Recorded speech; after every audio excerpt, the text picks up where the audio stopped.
Welcome to the 322nd episode of the So Video Games podcast, where we talk about any game at all, including new stuff, old stuff, and anything in between. If we are playing it, we'll be talking about it. Today we are recording on February 5th, 2023. My name is Brad Galloway. I am the editor of GameCritics.com, and I'm also 50% of this here show. With me is the man who's back from his stint on stage Dancing with the Stars, Carlos Rodella. That's true. I hurt my shoulder. Doing those lifts? Yeah, I can't lift a woman in the air. I decided, it was decided for us because I dropped her. Which is a shame because those women are like 4 pounds, dude. They're very small. I am ladies, very so. weak.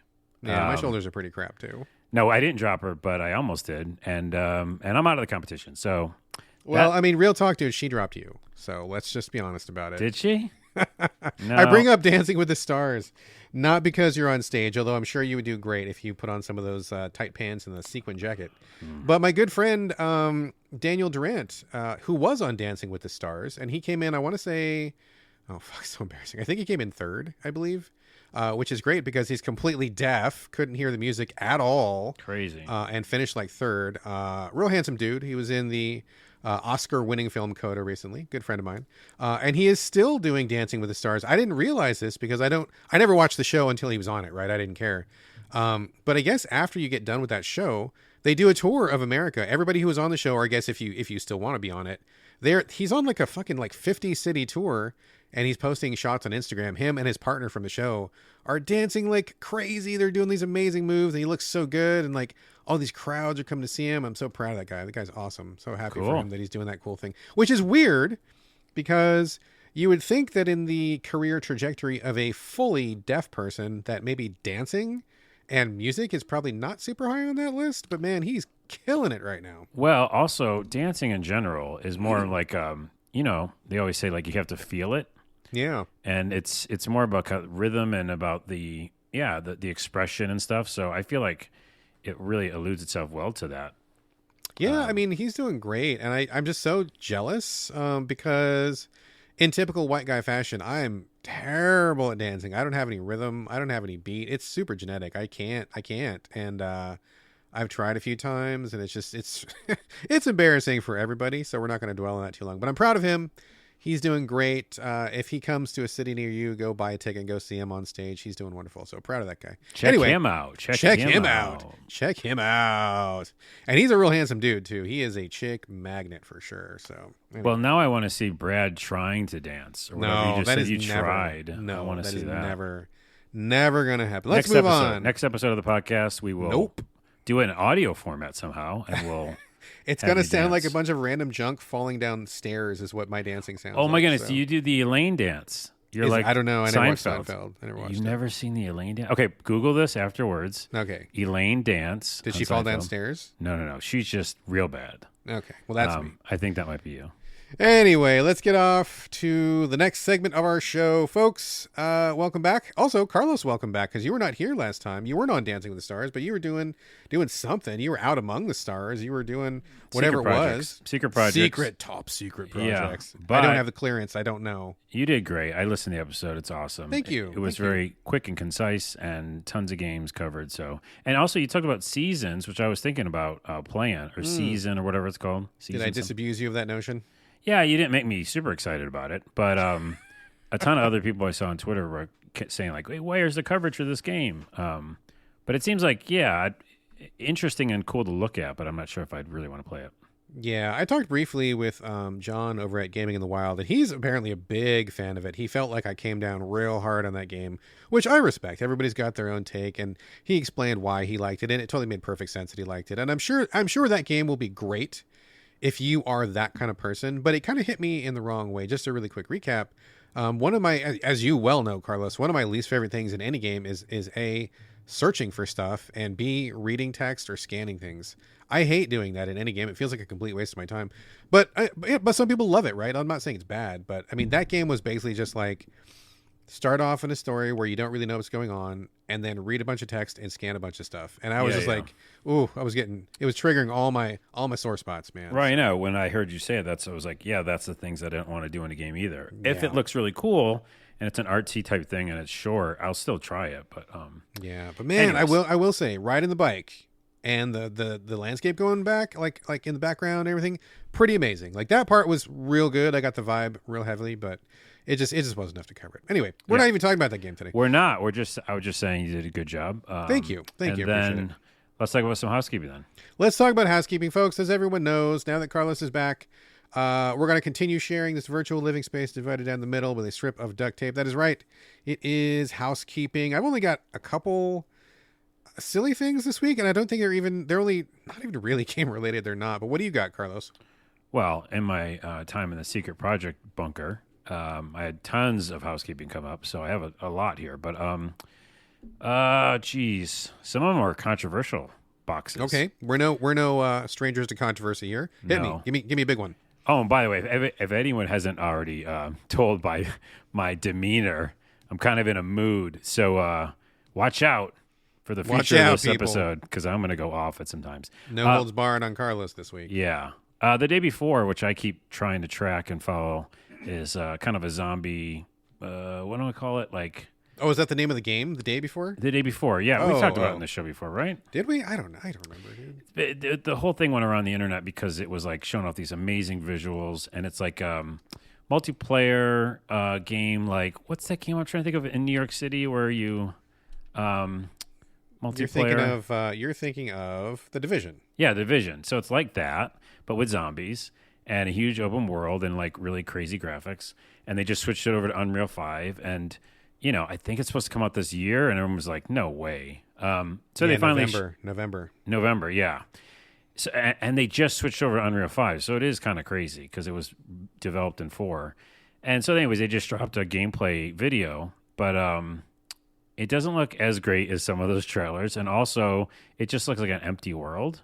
So I don't think that's coming out this year. I mean, I'm Googling pictures of it right now. And the top story that comes up is the day before tries to prove it's not fake with videos that seem fake. So are people doubting that it's even a real game? No, it's a game. I mean, if you're watching it be played, I mean, I don't understand how people can think it's just a demo area because they go a lot of places. So they're building a world. Interesting. Well, okay, go ahead. No, I was going to say, it doesn't seem like there's a lot of zombies in it. So it's like, maybe it's just not even close to being finished is all. Well, to tag off, you actually made me think of something which is going to be also extremely controversial. I'm glad you reminded me of this. Speaking of a game that's not a game, we have been talking about Atomic Heart for a little while. It's the game coming out of Russian developers. And I had the weirdest thing happen last week out of nowhere. I think because PR is starting to ramp up for that game. I think that's probably what triggered it. I got several emails from people who said they were Ukrainians. I can't verify that. I don't know who these people are. But they emailed me out of the blue, and these were like not form letters. It wasn't spam. It was like an email written by an actual person to me specifically with information that was specific to me and game critics. Like, it wasn't just like a, hey, cool game reviewer, here's some info. Like, it was actually like a for real email. And they were telling me that Atomic Heart is something that everybody should stay away from for a couple of reasons. There's a lot of information online, which they shared links to. And basically, part of it is that this game allegedly is being funded by one of the really bad, what do you call them? Oligarchs? Yeah, oligarchs in Russia, like a real bad dude who's got a lot of money who wants to get into games for something. And also, they're saying that it was collecting data for the FSB, which is like the Russian Secret Service stuff. So anybody playing the game is going to have some of their data like funneled directly to Russia, which sounds like, like it kind of sounds like tinfoil hat stuff. But like, I mean, a lot of that stuff's actually happening these days. But even apart from that, the idea that at this moment in time, we would do something to support Russia, who absolutely is like an aggressor and a really bad force for good. Or I mean, not a bad force for good, a bad force against good in the world right now. I mean, I'm definitely on the side of Ukraine in this conflict that's happening. So I don't want to do anything that puts money in Russia's pocket in this sense. And with people like emailing me and hitting me up on Twitter being like, hey bro, like don't cover this game. Like, get away from this game. I mean, it's crazy. I'm trying to think if that's ever happened to me before.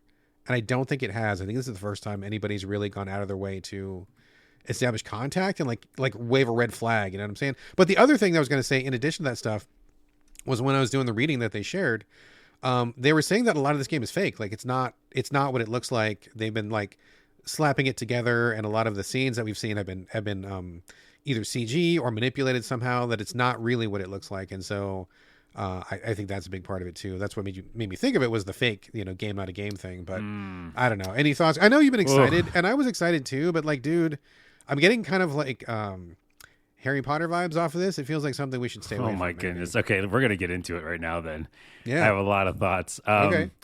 So for one thing, Atomic Heart is developed by Mundfish. Yes. And the CEO and all those people, I think they're from Cyprus. So Cyprus isn't Russia, right? Last time I checked. Yeah, Cyprus is not like Russia. a little place, right? Yeah, it's separate. Yeah. So okay, so there's that.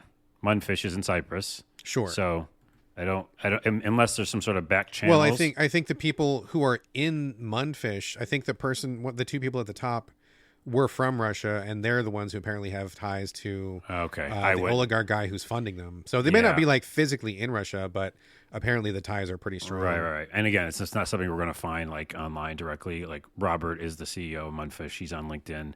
It just says he's from Cyprus and he's a dude, and they're not going to talk about like oligarch connections. Yeah, so you bring that. You can put that on your LinkedIn. It's similar to a couple other things that I was going to bring up later, but like at the end of the day, we have to make a decision to play a game or not. And there's so much, in quotes, news out there that's either real or fake. And it just seems to be we're inundated with stuff that makes us think something, even though we have no idea if it's true or not. Right. And I'm just fucking over that. Like, I'm going to stop listening to all this, like, just garbage stuff that I haven't verified myself.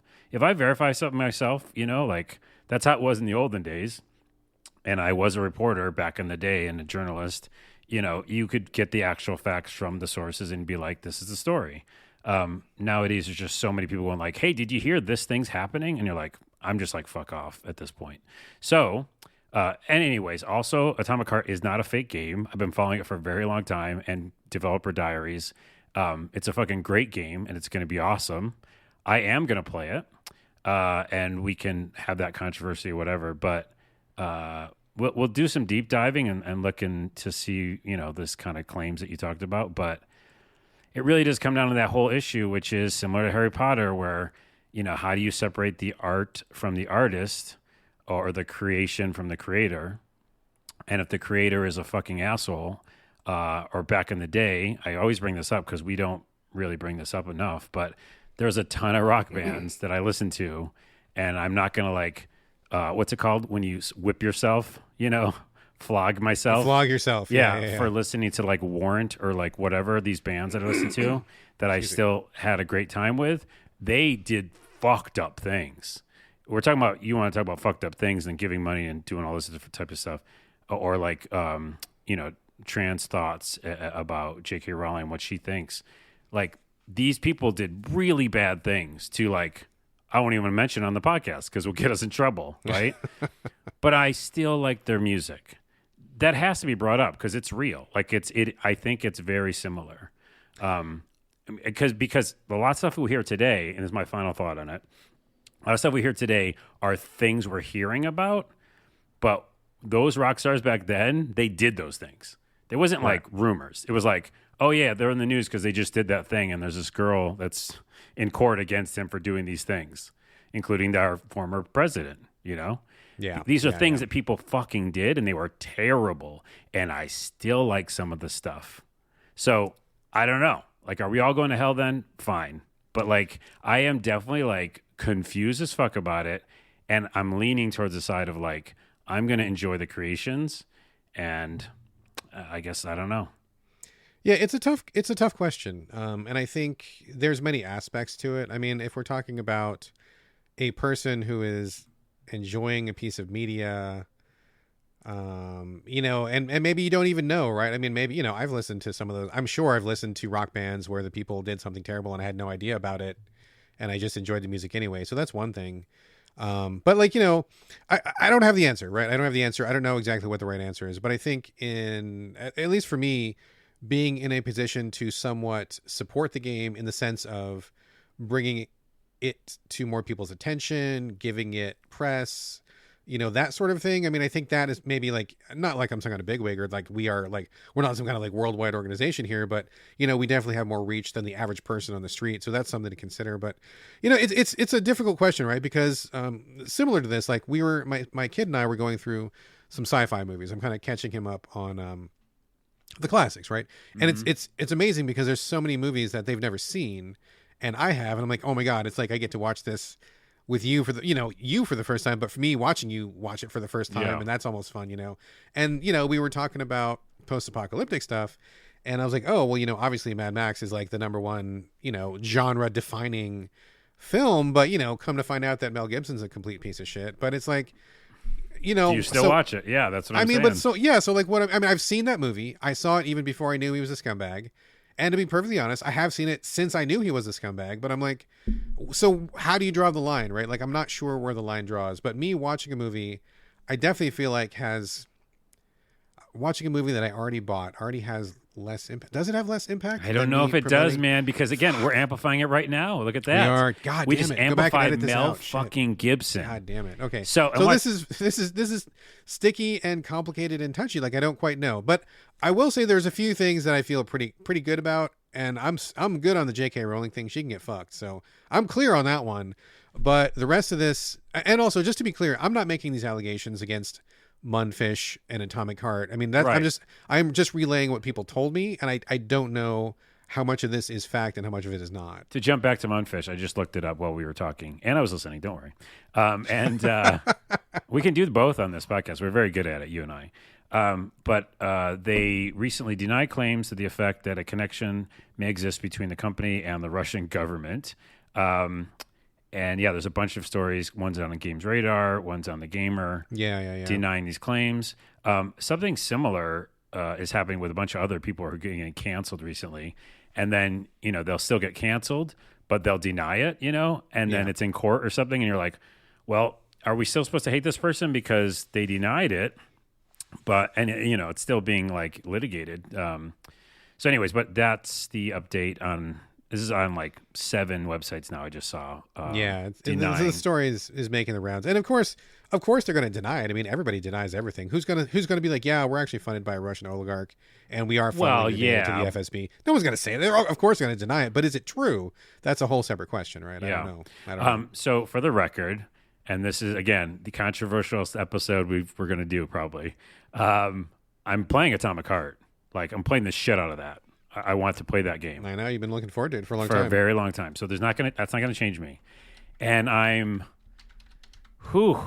like real close to just saying I'm playing Harry Potter. Oh, and God. I know you're going to like hate me as a human, which, by the way, we should unpack that. You shouldn't.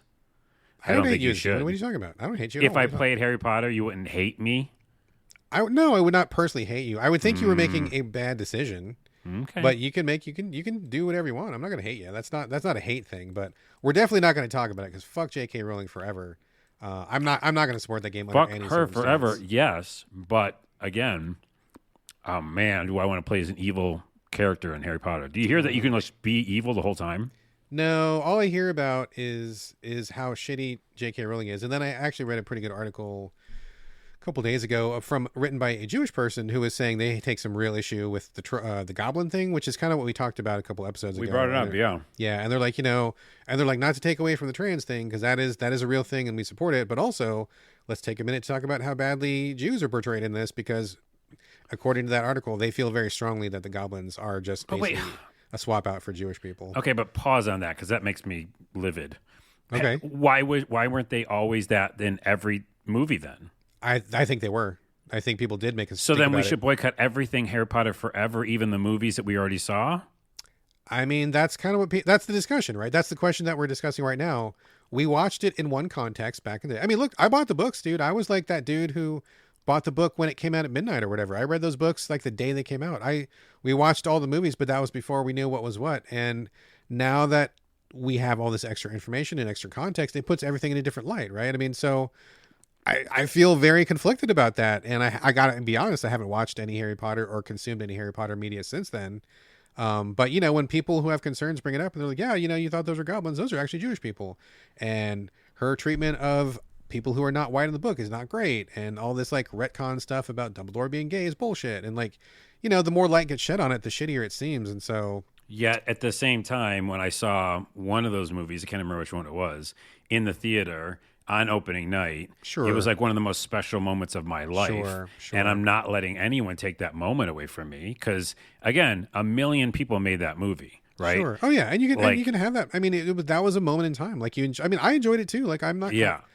Everybody loved Harry Potter back then before we knew what was what. And it's just only now when you see how the sausage was made and what was happening behind the scenes, do you feel different? Maybe some people don't. Maybe some people do. I think I do, but maybe not everybody does. And that's something you got to decide for yourself, right? I think, I don't know about that goblin thing though, because I don't know. I have Well, to I'm look just at I'm it. just saying that's what I read, and that person who wrote the article was very clear and very strong about it. So, it's just issues. To finish this topic, which could go on forever, the Justin Roiland thing is a really big thing too, Oh, because Jesus. Yes. I just played, High in High Life. on Life, yeah, Again, was worked on with Joel Haver and a ton of other really amazing Sure, comedians. sure.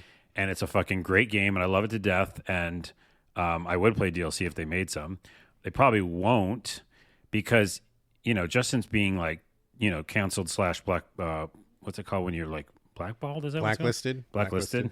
Wasn't it blackballed back in the 50s or something? Blackballed. I When mean, there maybe. was like a little black ball they put in a jar, and they were like, "Oh, that was that." Maybe that was communism. I don't know. Have you ever been a communist? Anyways, I'm not sure about the point is, they're supposedly going to try to keep going with Rick and Morty, but like Sure. that's another one of those things where like, did you enjoy Rick and Morty the whole time that guy, is accused of doing these things? Also not finished in court either. And you're like, so Right. did he do those things? that. Yeah, TBD. But on that. everybody fired him off of everything Sure, without an answer. sure. Isn't that weird? I'm not saying one way or the other, but this is the kind of world we're in right now where like the decision of what he did isn't done yet, but he's off everything. I think that's just a reflection of the times, right? Because back in the day, you could do anything and not get fired for any reason. We've got many, many, many examples of people who were terrible and kept their jobs, kept making money, kept being stars. I think it's just a reflection of the modern times where we want to not be associated with that. Like before, it was like no big deal, sweep it under the rug, and now it's like no. People are going to find out. Twitter's going to find out. We don't want to be associated with this, and so I think people are just more sensitive towards how things are perceived in the public. And I don't think that's, I don't think it's cancel culture. I think it's just like accountability and just like keep your shit clean. Like if you, I mean, I maybe I'm wrong, but I think it's real easy to go your entire life and not be accused of rape. I mean, I think it's pretty easy for people to do that. I know a lot of people who have gone their entire life and have never been accused of rape. So when that shit does come up, it's like, well, like if you're in the public eye, if you're like, I'll give you an example. So like in my job, my other job, not this job, reputation is everything, because it doesn't matter how good you are at your job. People want to know who you are personally and how good a person you are and what's your reputation. So you can be the most skilled person on earth, but if you got a bad rep, nobody will hire you ever. And so I spend a lot of time making sure that I do the right thing. People see me in the right way, that I don't cross anybody in a bad way. I don't rip anybody off, or, I don't do anything that can be perceived as shady. And if anything comes up that's sketchy, then I I take care of it. Like I clean it up and apologize if that's necessary, or do whatever it takes, right? Because I'm really concerned about this job, my reputation, my standing in the community and stuff. It's important, right? And so whenever I hear about these people who like have all these like allegations and all these, whether they're true or not, it's like, what are you doing that all these people are talking shit about you? Like you just must not care about your reputation, or you think you're untouchable or something. I mean, thinking about how hard I work to keep my shit clean, and then seeing all these people who, every month there's some new allegation, it's abuse or it's drugs or it's something or whatever. It's like, man, clean your shit up. Like I know how hard it is for me, and you're clearly not putting out the effort.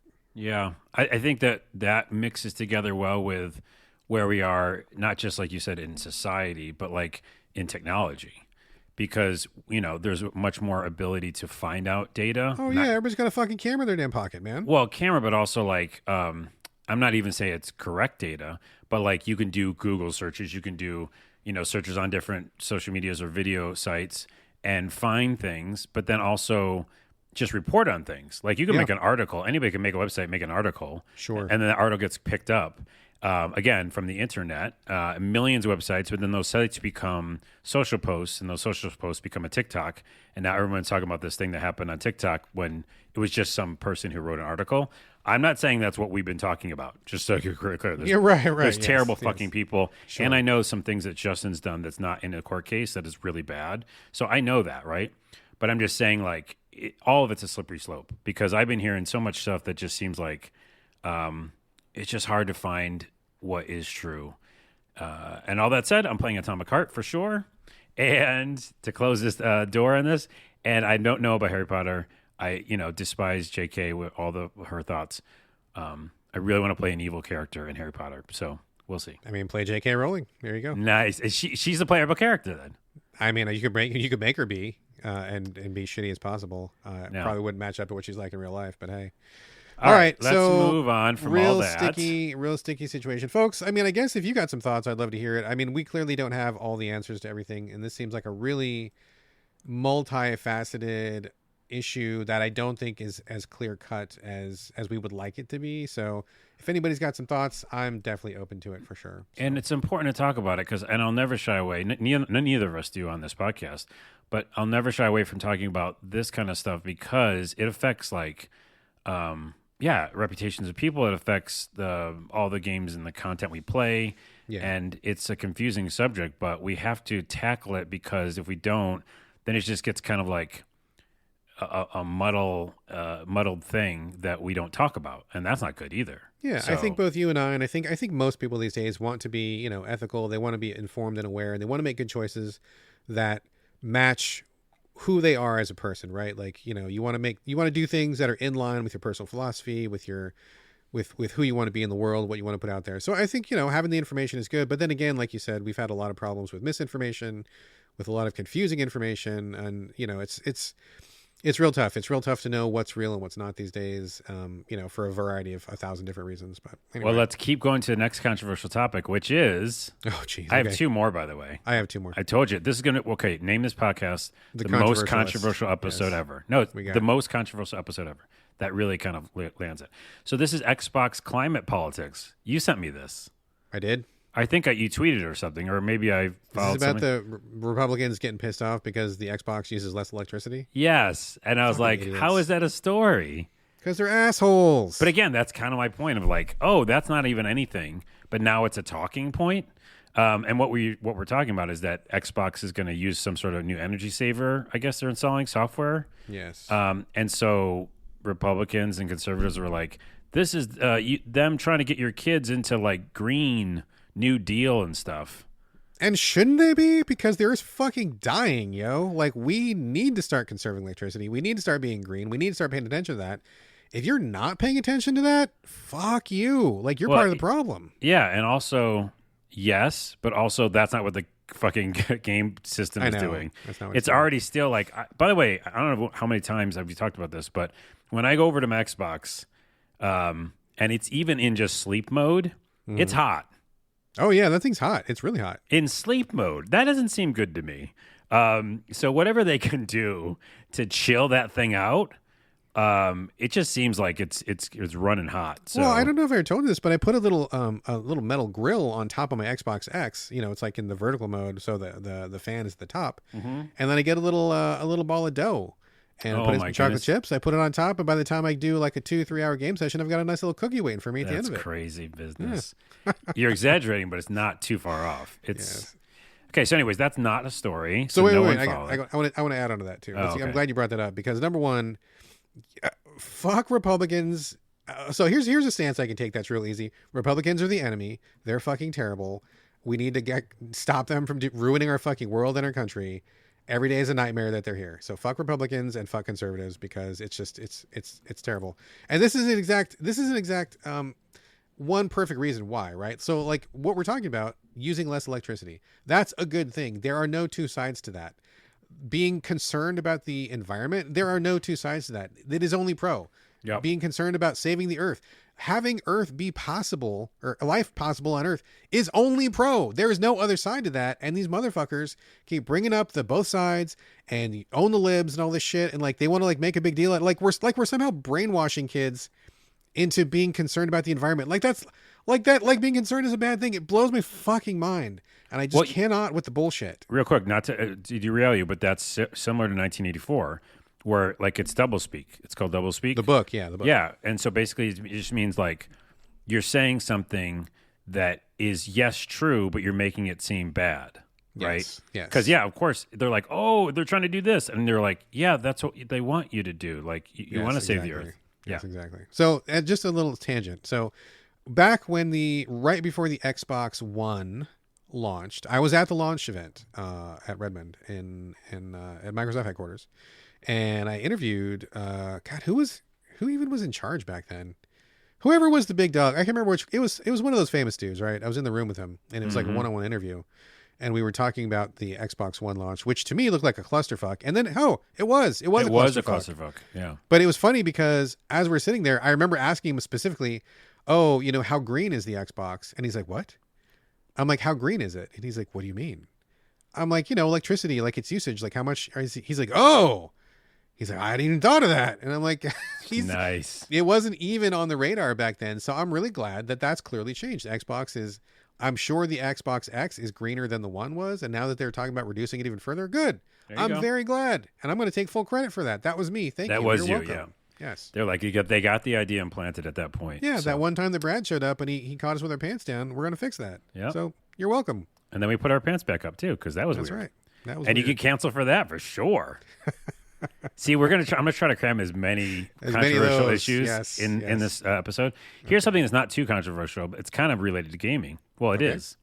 I definitely 100% finally quit Game Pass. Why? What'd you quit Game Pass for? Yeah, here we go. Controversy number 4. Okay. It's $180 a year.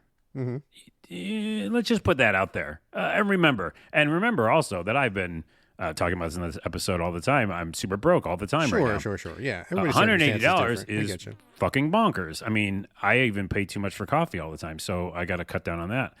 But when Starfield comes out, and I know it's coming out on Game Pass, I'm going to do the crazy idea thing of like, I'm going to buy Starfield because that's the game I want to play. Sure. It'll probably be like a 5-6 month game or the whole year, probably the whole year, And so, and if I see another $10 or $15 game or $20 game, I might pick that up. Or if we get a game from the podcast, I might get that code. And that's it. And I'm going to save myself a fuck ton of money because that's the thing we don't bring up enough. Like, yeah, sure, it's great, but there's so many reoccurring costs in our life right now. Sure. Everything's a subscription. I'm canceling so much because I'm so low on money. As I was canceling stuff, I was just like seeing how much I was paying each year for some of these things. And yeah, they make it seem so like, oh, it's only $15, only $10, only $20 for another streaming service.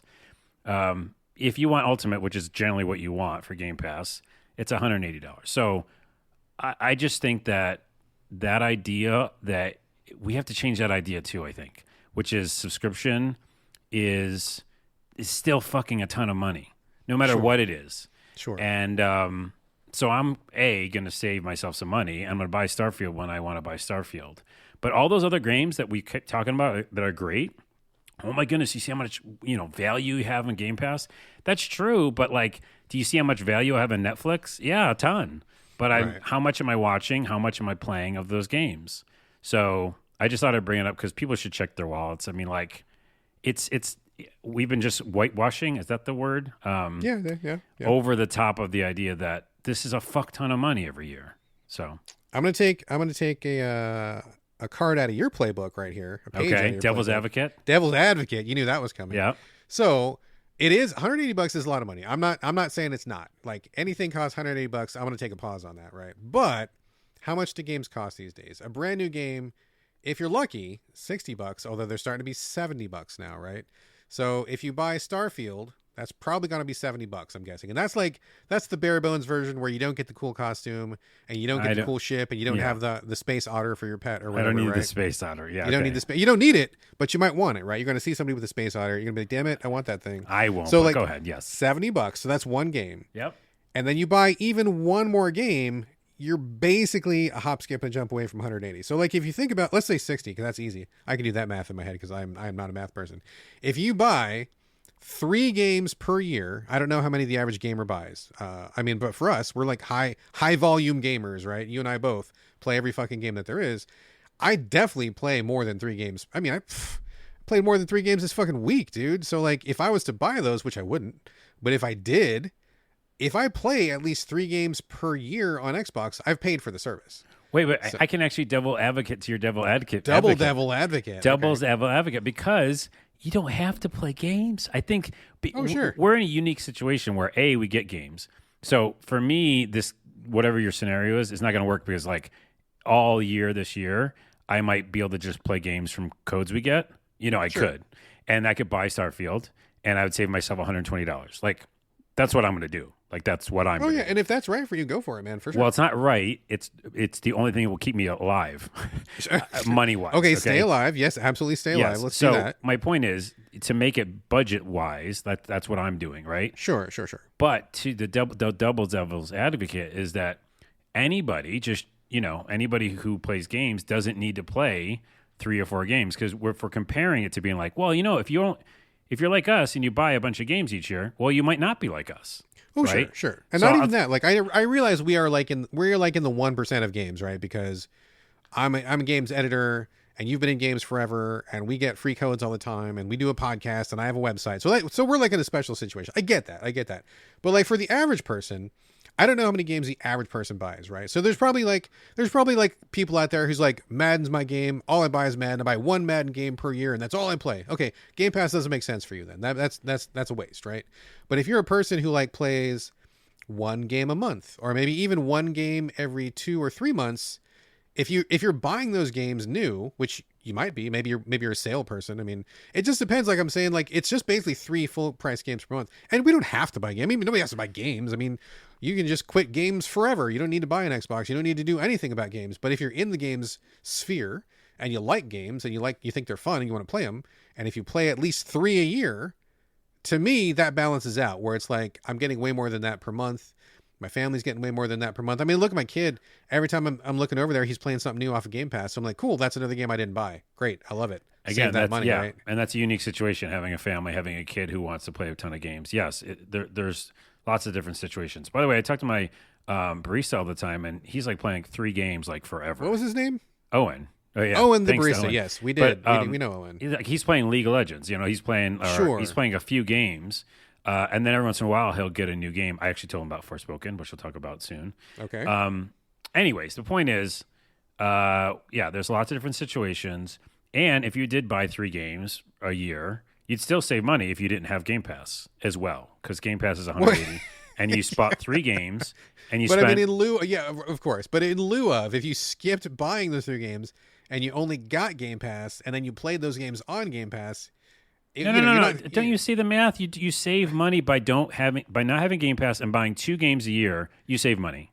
That is true. That's what people do. That's what people do. You, if that's enough for you. But that's enough for tons of people. We're very specialized. Sure. I talk to so many people. You do too. None of them are like crazy like us, where they go. Well, I'll call myself crazy. I'll be like, hey, did you try this? Hey, have you tried this? Have you played this? And they're like, sure. No, I'm still playing that 1 game I bought. You know what I mean? Exactly. So, and that's what I mean. Like, if you're the kind of person that buys 1 or 2 games a year, maybe it doesn't make sense for you. But and I'm just bringing it up that's, I think, a lot of people. It's probably a lot of people. It's a lot of people. Even the people who listen to our podcast, they're like, hey, I'm glad we don't have to play all those games because Brad and Carl's play them. Sure. See what I'm saying? That's very true. No, that is very true. I mean, everybody needs to make a decision that's right for them. But I will say also that people buy Starbucks all the time, and people go out and like to the bar, like going to the bar. I don't know if you've been to the bar lately. I haven't been to the bar because I don't drink. Not but really. Like last time I was at the bar, I got fucking angry when I saw the bill because I'm like, what the fuck? Why are we spending so much goddamn money on these fucking drinks? Like, this is stupid. Oh it was goodness. like, it was like, that's such a bad thing. I would much rather, it's stupid. Drink a fucking couple drinks. Who cares? I'd rather spend that money on Game Pass and play games the whole year. The bar tab was more than Game Pass, right? Experience, bro. We only have so much time on this planet. We have to have experiences. They're not all about that. That's true. And also, games are an experience for sure. I'm not calling not that, but like being out and having moments with people. That's all. Oh, okay. Sure. Well, anyways, there's my point, and I've already canceled it, so it's already happened. Okay. And I'm already saving. I wasn't money. trying to talk you back into it. No, you couldn't have because I didn't have the money for it. Wasn't trying. But I am going to buy Starfield when I have paychecks coming in, and then I will buy that game. Now, one more like controversial thing. I have 3 things here. Which one should I pick? It's up to you. I'm excited for Wonderland Nights. Wonderland Nights? It's a visual novel. It's out right now. It's like $6. Again, I'm literally just $6. about to cover that in the next segment. Oh, wow. Well, there you go. Never mind. Pause on that. Pause we'll on talk that. about it before you know it. And also, I am excited about Wanted Dead, which is also coming out in a few days. Yes. Also Darren, super cheap. Darren Foreman is reviewing that. He is covering that for us at Game Critics. So those are just some, I guess, foreshadowings. Foreshadowing. And let's move on. What else did you have that was not controversial? Just really quickly, I want to do the egg report. I don't know if you heard me in the opening. We had some chicken questions last time around, and I figured I would just, as a funsy sort of a thing, every time we do this podcast, I will report how many chicken eggs I've collected. This morning we got 3. Nice. 3 eggs, which is pretty good. I'm hoping to get a couple more. We have 12 chickens, and chickens, when they're going hot and heavy, it should be 1 per chicken per day. So in a perfect world, we'd be getting 12 eggs per day. But I think it's more normal to think that every chicken lays 1 every other day, just because of like they're tired or it's not sunny enough or mood or whatever. So if we got 6 per day, I feel like we're going real good. So 3 right now, and hopefully we'll have 3 this afternoon. We'll see what happens.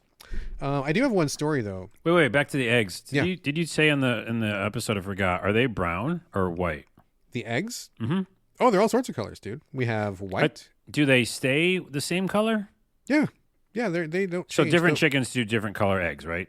Yeah, exactly. It depends on what breed you have. So is it better to have brown? Because I always buy brown in the store. There's literally no difference. There's no difference at all. Okay. There's literally no difference. The only difference is the color of the shell, and unless you're eating the shell, there is no difference for you. Wait, okay. Some of the brown ones are bigger though than the white ones. It's just breed of chicken. There's no difference inside.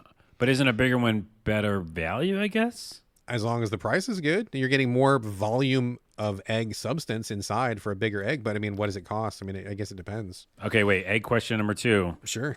Organic or not? Does it matter?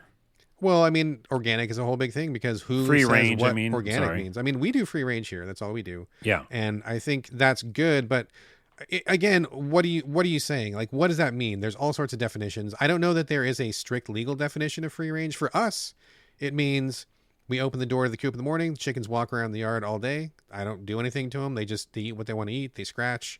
I provide food. They go back home when they're ready. That's it. Yeah. But for some people, they have a big pasture.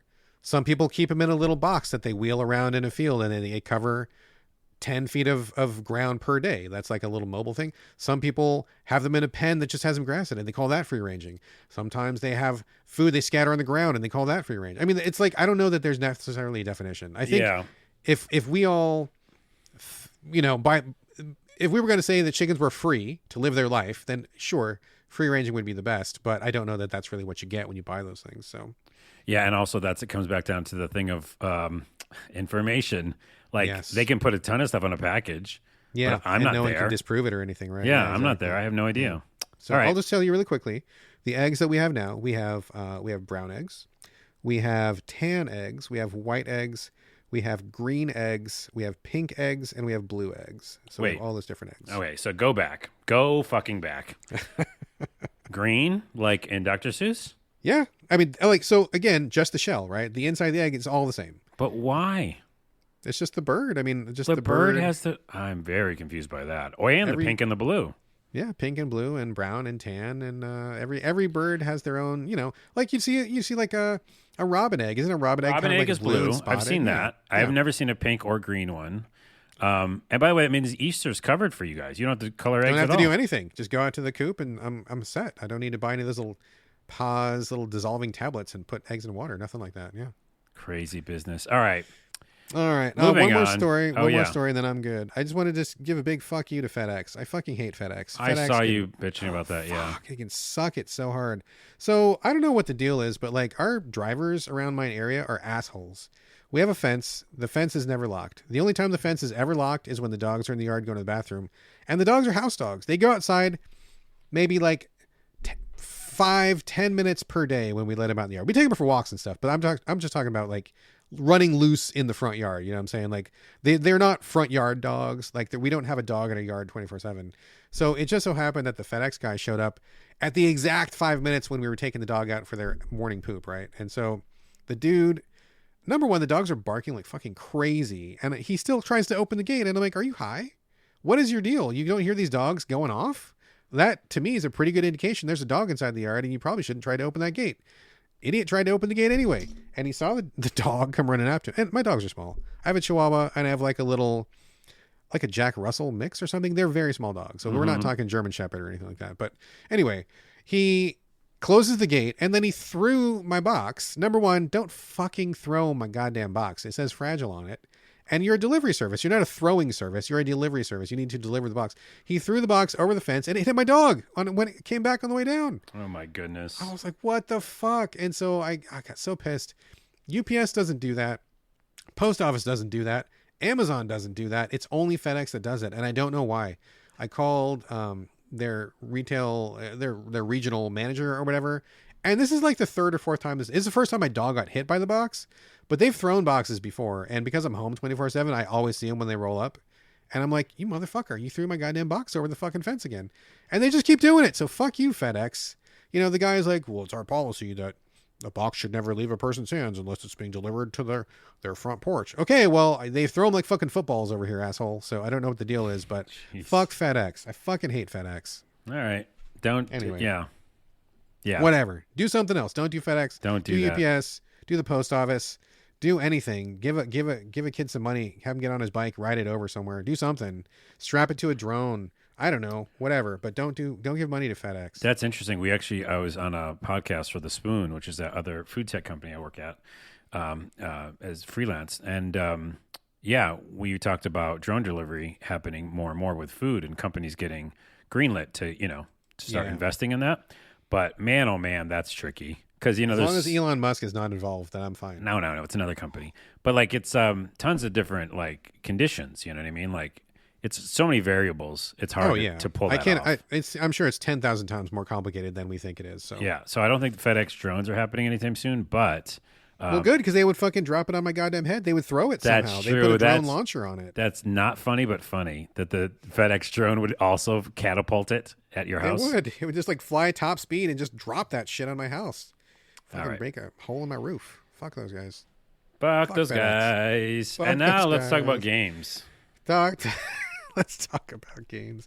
Are we covering games on this podcast? Yeah, I don't think we're even covering games. We're not done with controversy because I'm going to talk about Forspoken. Jesus. Okay. So let's start with the small things. Let's talk about Inkulinati, which just came to Game Pass.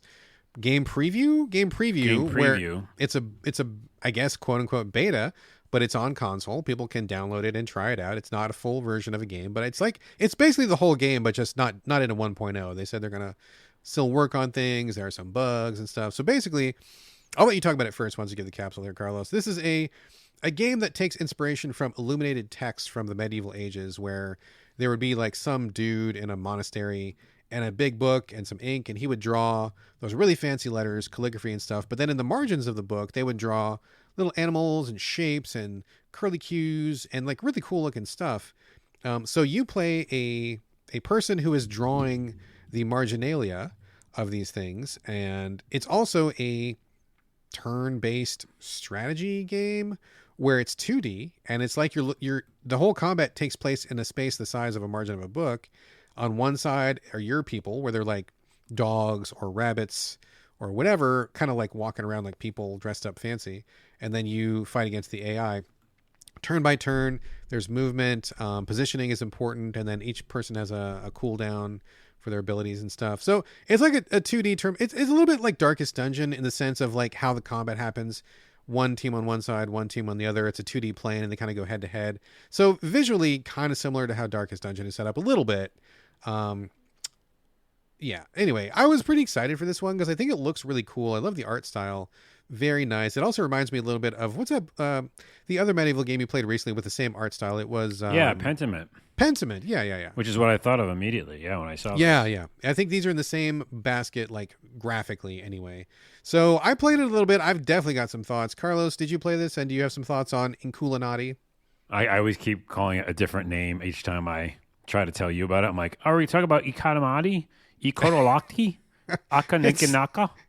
It's a weird name. I think they're trying to say like what Ink and Illuminati together. Illuminati, but they Illuminati. Anyways, I don't know. Anyway, yeah, I just noped out of this real hard. I love the style, and again, it looks really cool. The drawings, I think it almost alludes to like Monty Python with the hand drawing. yeah, it. exactly. Yes, So exactly. it feels like a Monty Python thing. What's the other game that you played that you loved that's like this style? Remember, yeah. it's like a. What's that game? Anyways, there's It's another a good game that I loved. Yeah, that one. Yeah, and it's got that Monty Python feel. And there's supposedly humor in this, but I didn't find it funny, or maybe I didn't get to the funny part. Yes, exactly.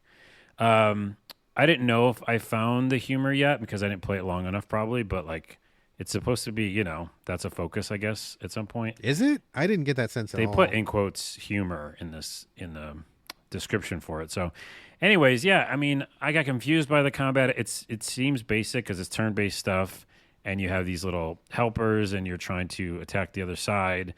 But then I kept going like the wrong direction because you can move too. Yeah. And I kept going like behind my hero, and I was like, wait, what the hell? So I just got confused by it, which I feel like I shouldn't because it seems pretty straightforward to just go like left to right, and fight people. But I was confused.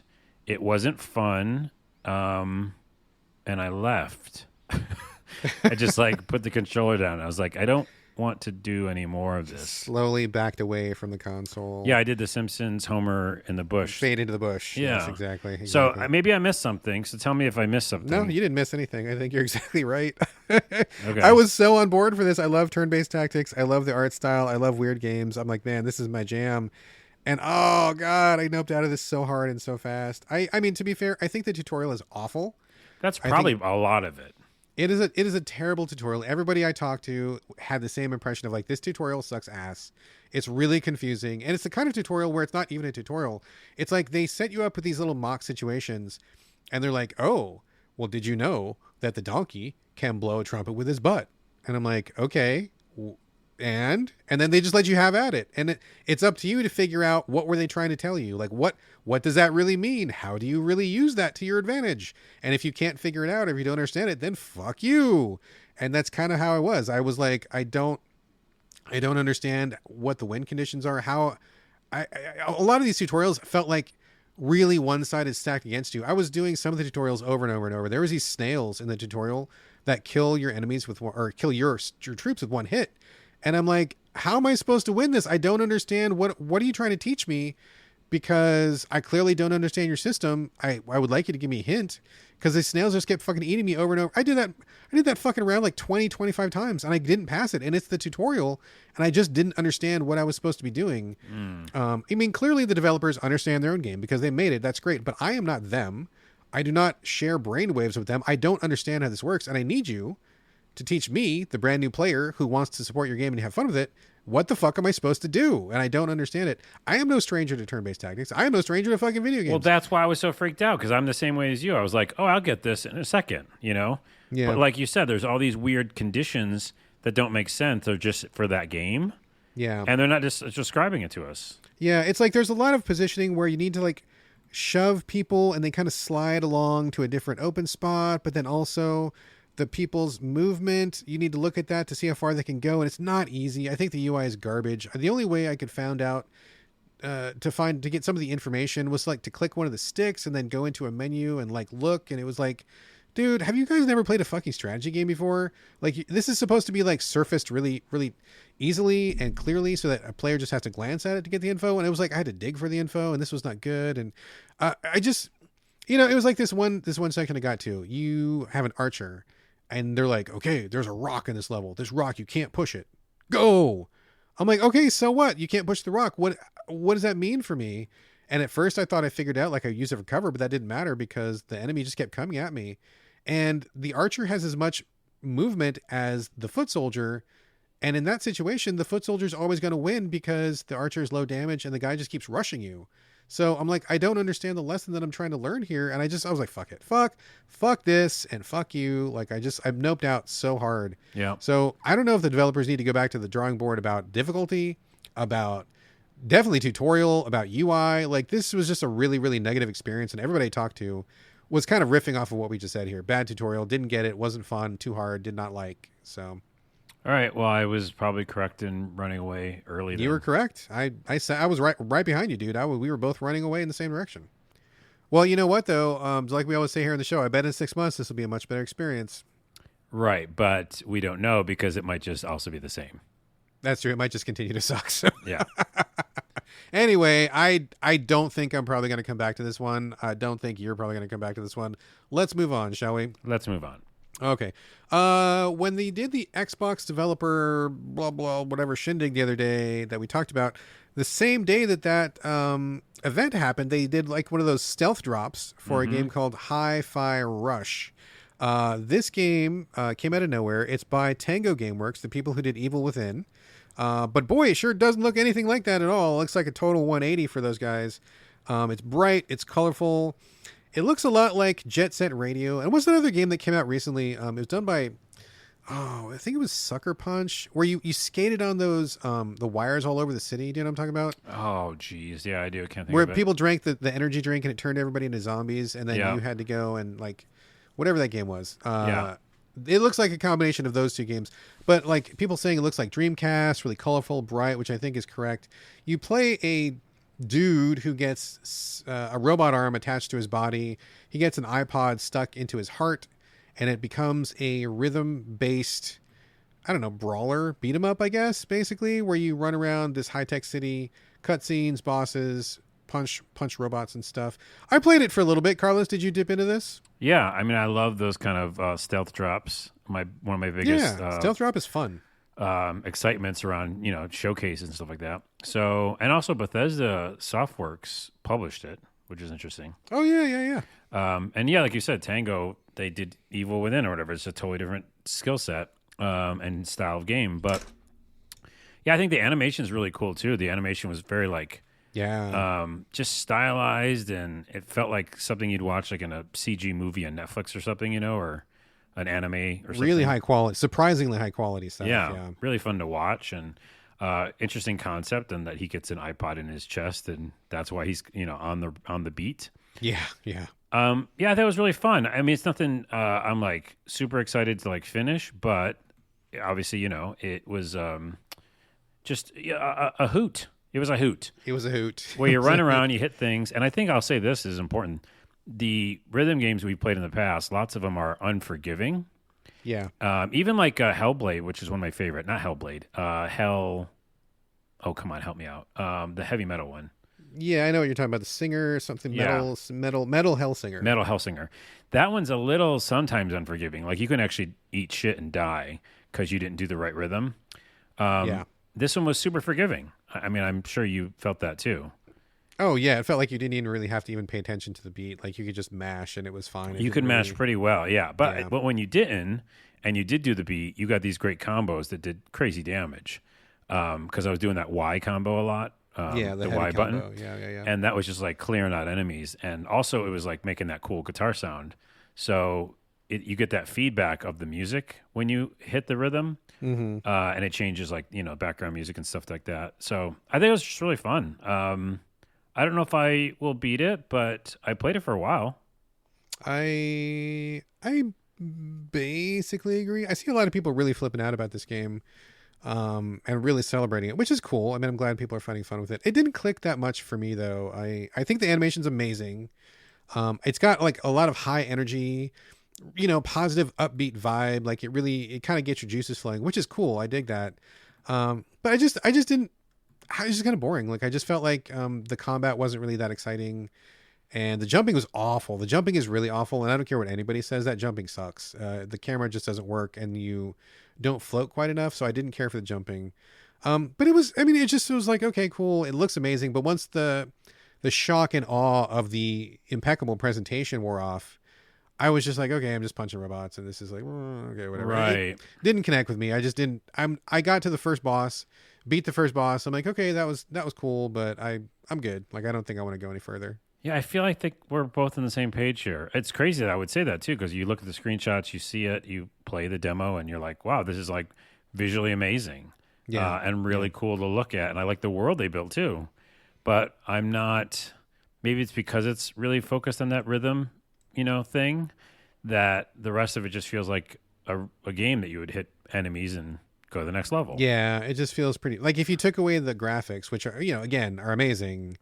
I don't know that there would be enough here to really keep your attention. And I don't know. It's fine. I don't mean to shit talk it or anything. I know a lot of people are excited, and this game's getting crazy scores right now. I have to feel like maybe that's a little bit of just like, we're all caught up in the excitement of the zeitgeist and stuff. But yeah, I don't think I'm gonna come back to it. I think one good chunk of levels, and I'm like, okay, I know what this game is about, and it's cool, but it's not. I'm just not gonna stick with it. So.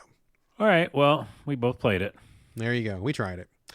Okay, let's move on to NeverAwake. What system are you playing this on? PlayStation. Okay, I don't know anything about this one. Why don't you give us the capsule? I'm going to Google it while you're talking, and I'm going to see what these screenshots look like. So NeverAwake, go for it. Very unique game. Very cool. Very interesting. By Neotro. It's called the developer's called Neotro. Yeah. So this is a shooter, 2D shooter, not just left to right, kind of like left to right, up and down, different directions. Okay, I remember this one. Yeah. Now. Okay. Kind of an indie game and really cool art style. There's a style that this is that I always want to like have a word for, but I never can think of. I don't want to say cartoony, but it's like comic booky maybe in a way. It's kind of like creepy, sad, cartoony a little bit. Yeah. Like I'm looking at it. Like gothic little in a way. gothic, yeah. Anyways, the character is like this little, I don't know. Little girl, are you isn't a girl? No, because you're fighting for a girl who's stuck in her dreams, and you are. I don't know if they say what your actual. You kind of look like a is. girl in a wolf suit or something, Little or an suit, animal suit or something. Yeah. Let's just call you're a being in a suit. I'm not sure what they're supposed to be, and then you're fighting these different levels, monsters and stuff like that, in a shooter kind of setting, twin stick shooter style. So right analog. Move it around, and it's auto shooting. So you're just kind of aiming.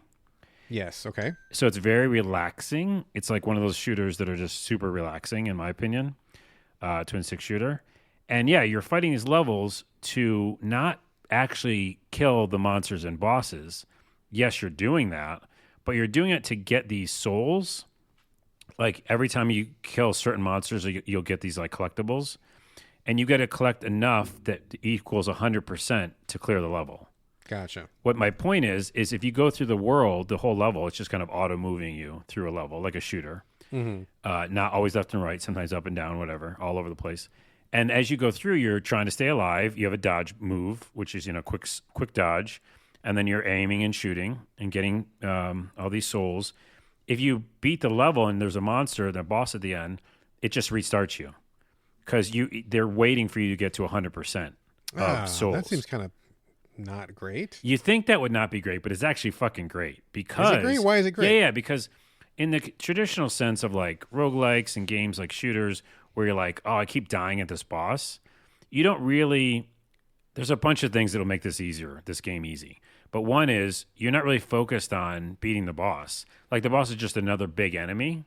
Mm-hmm. And interesting. They're all really cool art style, like weird monsters, really weird monsters, weird creatures, weird worlds that feel like body parts and flowers and food. It's just weird, and I love it.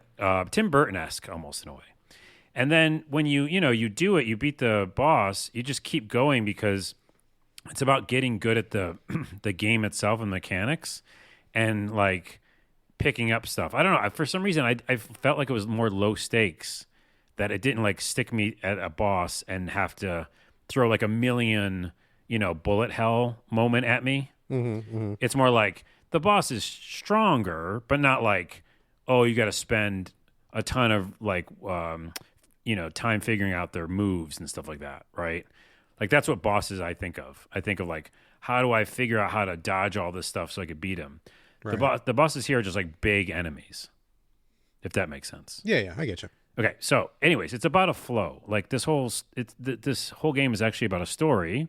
So the woman or the girl who's like stuck in her dreams, you're fighting all these different worlds to like learn about her because you get these diary entries, and then you're trying to eventually like wake her up, I guess. And she's in a coma or something? Yeah, we don't know what's going on with her, but she's never awake. Like okay, that makes sense. Gotcha. Yeah.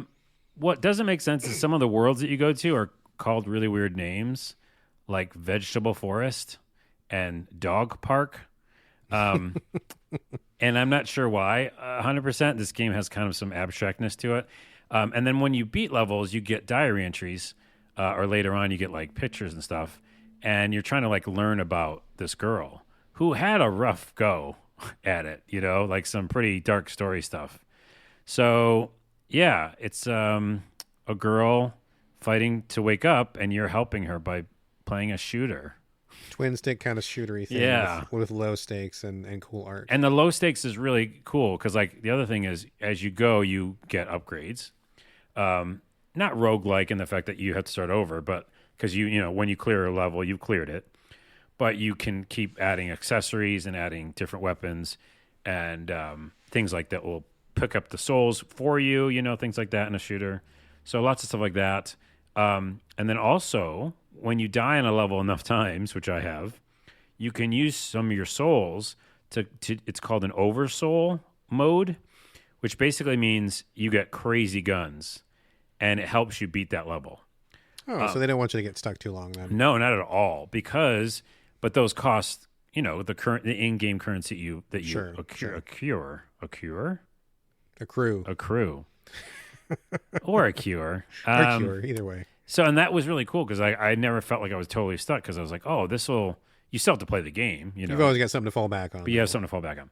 And then the other thing is they add an auto aim mode in, and I thought that would just be like helping me aim. But I was like getting ready for this podcast and had the game on, and it automatically just started accidentally. Uh-huh. And the character was doing pretty good. Pretty good on her own, huh? Yeah, I was like, do I need to play this game? So yeah, there's an auto aim, but Okay. it just makes it like totally low stakes and relaxing and weird monsters. It's a cool game. All right, that sounds pretty cool. Yeah, I'll check that out. I don't know what this game is. I really am still confused though. But like, But it sounds like you liked it though. yeah, I don't know what her situation is. I'm excited to kind of like learn about her story. But yeah, Well, it seems like maybe it'll be a quick play since you got that oversoul to fall back on, and if it's low stakes, maybe you'll just blast through it in a couple days. You can fill us in on what the story was. I think I will. There's 80 levels, and I've beaten like one huge, part of it. I think there's like 5 different sections. So yeah, I'll go back in, and I definitely think people should check it out. Yeah, the art looks pretty cool. I'll definitely check this one out. I haven't played a good shooter for a while, and this one seems pretty neat. So, all right, NeverAwake, and it's all one word, right? Yep, NeverAwake. All right, cool. All right, let me talk for a little bit, kind of circling way back onto a game that both you and I played during one of those Xbox demo festivals or whatever, that they always hide real deep in like 19 menus, and then they talk about, oh, come check out our demo events. We got 40 indie games, but we're not going to show you where they are. Those jammies that we always do. Sail Forth. Do you remember playing Sail Forth? I don't remember. I don't blame you. We played it, at least a year ago, if maybe even more than that. I feel like maybe more than that.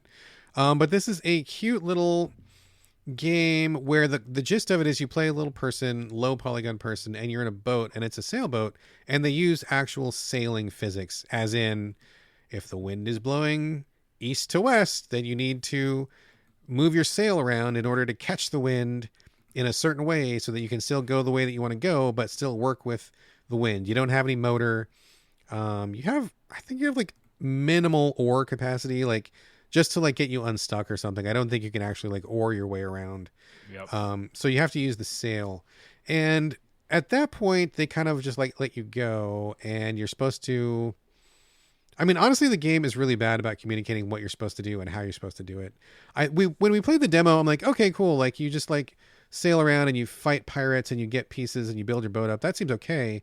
And that's basically what you do. Like you get left in this series of islands.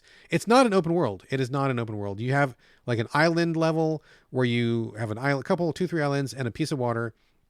You do what you're going to do there. And then when you leave, it just warps you to like the next cluster of islands. So you're not sailing across the open water. This is not like Wind Waker or whatever. Like it's just, you're just going from small chain of islands to small chain of islands. And it's weird because I think this is a neat idea, but my initial problem with this is that sailing is hard. It's a skill. People have to learn it, and you have to practice it, and you have to get really good at that. And I feel like the game is not very good at teaching you how to sail. if the wind is at your back and you open up the sail, no problem. You're getting pushed the way you want to go. Easy peasy.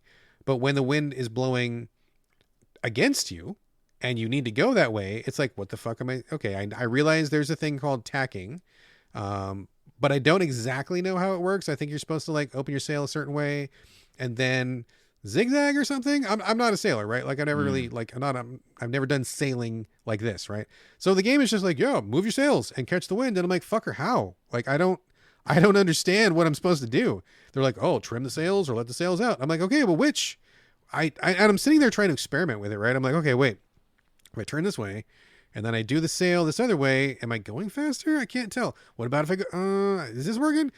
There's not enough visual indicators to let you know that you're doing the right thing, right? Like it would be great if there was like a red X or something being like, you're not catching the wind. Okay, cool. And then I move my sail around and then it's like, green arrow, you're on the wind. Okay, I got it. That would help me out a lot because I don't know shit about sailing. Yeah. And I really struggled with like moving the boat around. And then when you get to like near an island, sometimes it's just like an NPC or some little fetch quest or something. And then sometimes it's like pirates and they fire cannons at you and your cannons, you have to be pointing your boat in the exact way that your cannons are. Otherwise you can't fire. It's not like you just shoot them wherever. So if your cannons are at the front and you're going sideways, you can't shoot them. And you're like, okay, but wait, I got to follow the wind and the wind's blowing the wrong way. And how's my sail going? And then I got to turn back around, but I'm not turning the right way. And now I'm stuck because the wind's going the wrong way and I can't shoot. These guys are shooting me in the ass and it's not working. So it was like that for like the entire time I was playing. Like every once in a while I catch this little patch where I'm like, oh yeah, okay, good. I'm going the right way. And I'm moving pretty quickly and I'm aiming at the thing and it's working. And when it comes together, like it's pretty cool. But like I spent more time being stuck and not being able to navigate effectively. Maybe that's me. I don't know. Maybe it's just my brain is not working with this. Maybe other people will be able to work it more effectively. But awkward combat, awkward sailing, not nearly enough teaching, not enough visual feedback.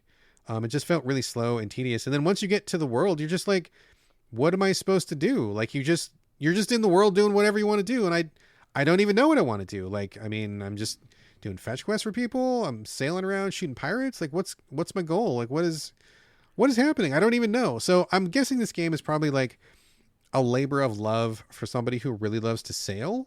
And that's cool. I hope they got what they wanted out of it. But like, it just really failed to connect with me. And I feel bad because you and I played this game at least twice during those Xbox demo events. Oh my goodness. So it's like this person's been working on this game all this time. I really hope they're not counting on this to like live or to pay their bills because I have a feeling this game's going to drop off the radar immediately. And it's been in development hell for a while. And so I'm just like, I don't know, man. I feel bad about those sounds are me doing devil's advocate real quick. Okay, go for it. Yes. I don't know if that's the version of it now today. I don't know. Oh, sure. But what I want to say is before we get off of this topic is the reviews on Steam are very positive. Okay, good. 236. That's not, nobody.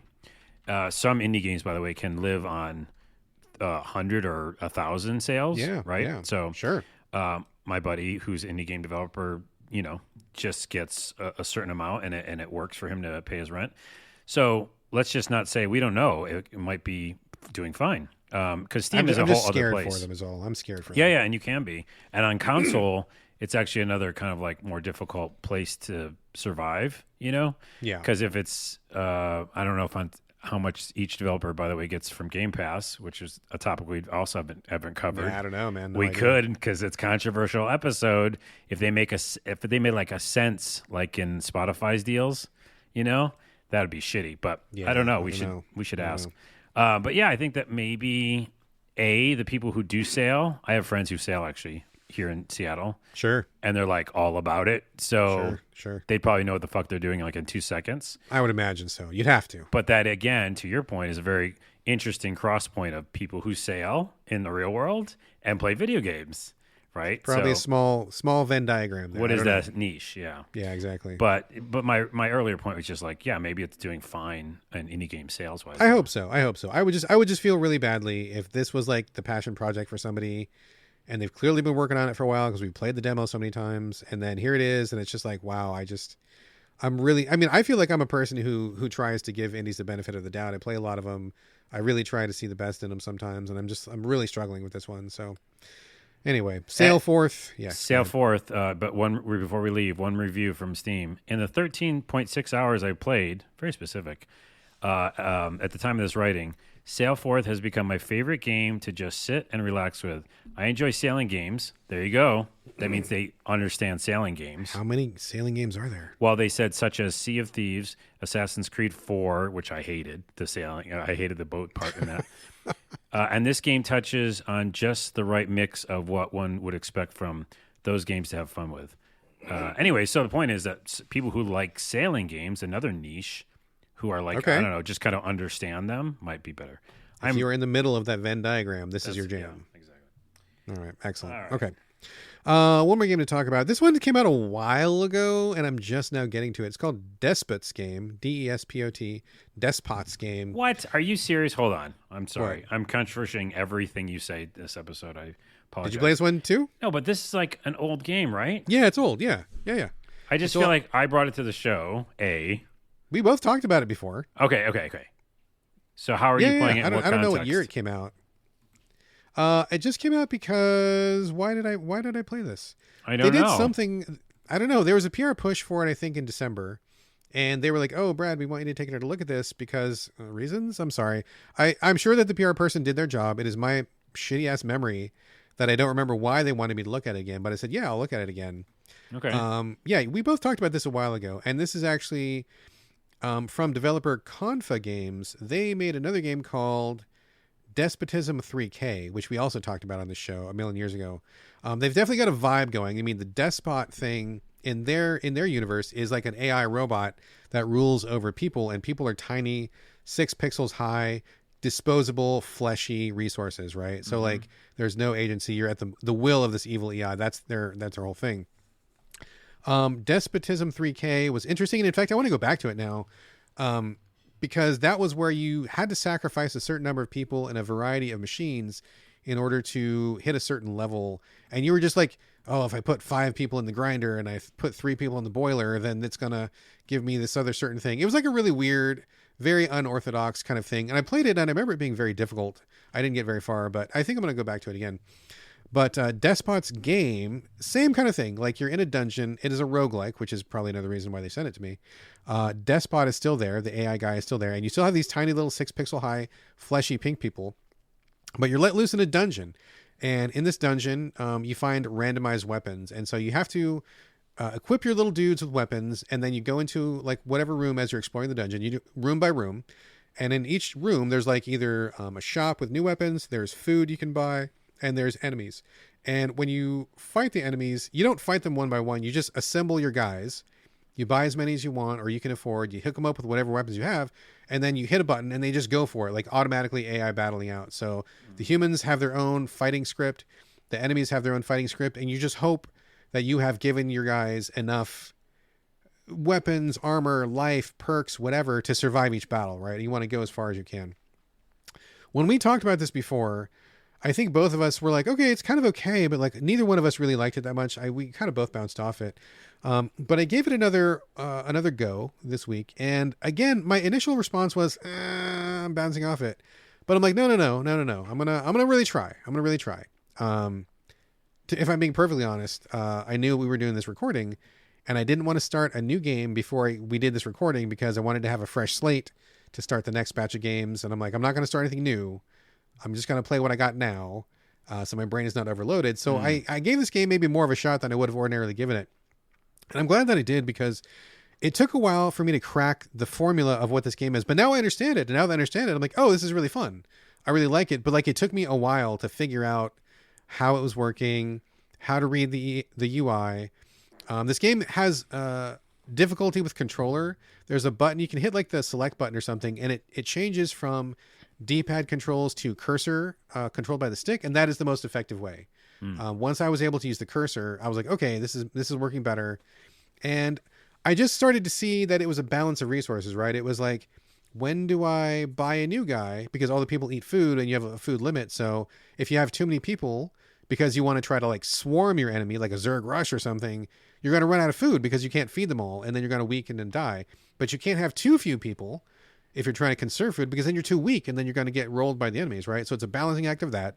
It's a balancing act of what kind of weapons you have. And there's also this mitigating factor of the more different types of weapons you have, the more perks you get. So you can't just have like 10 guys with a spear. You've got to have a guy with a spear and a guy with a shield and a guy that has a gun and a guy that's got a plunger and a guy that's got a pretzel and all these different things. And like the more variety you have, the more perks you have. And once you know how to manipulate the perk system, then you see your survivability go like way up, right? And so there's all these little bits and bobs to it.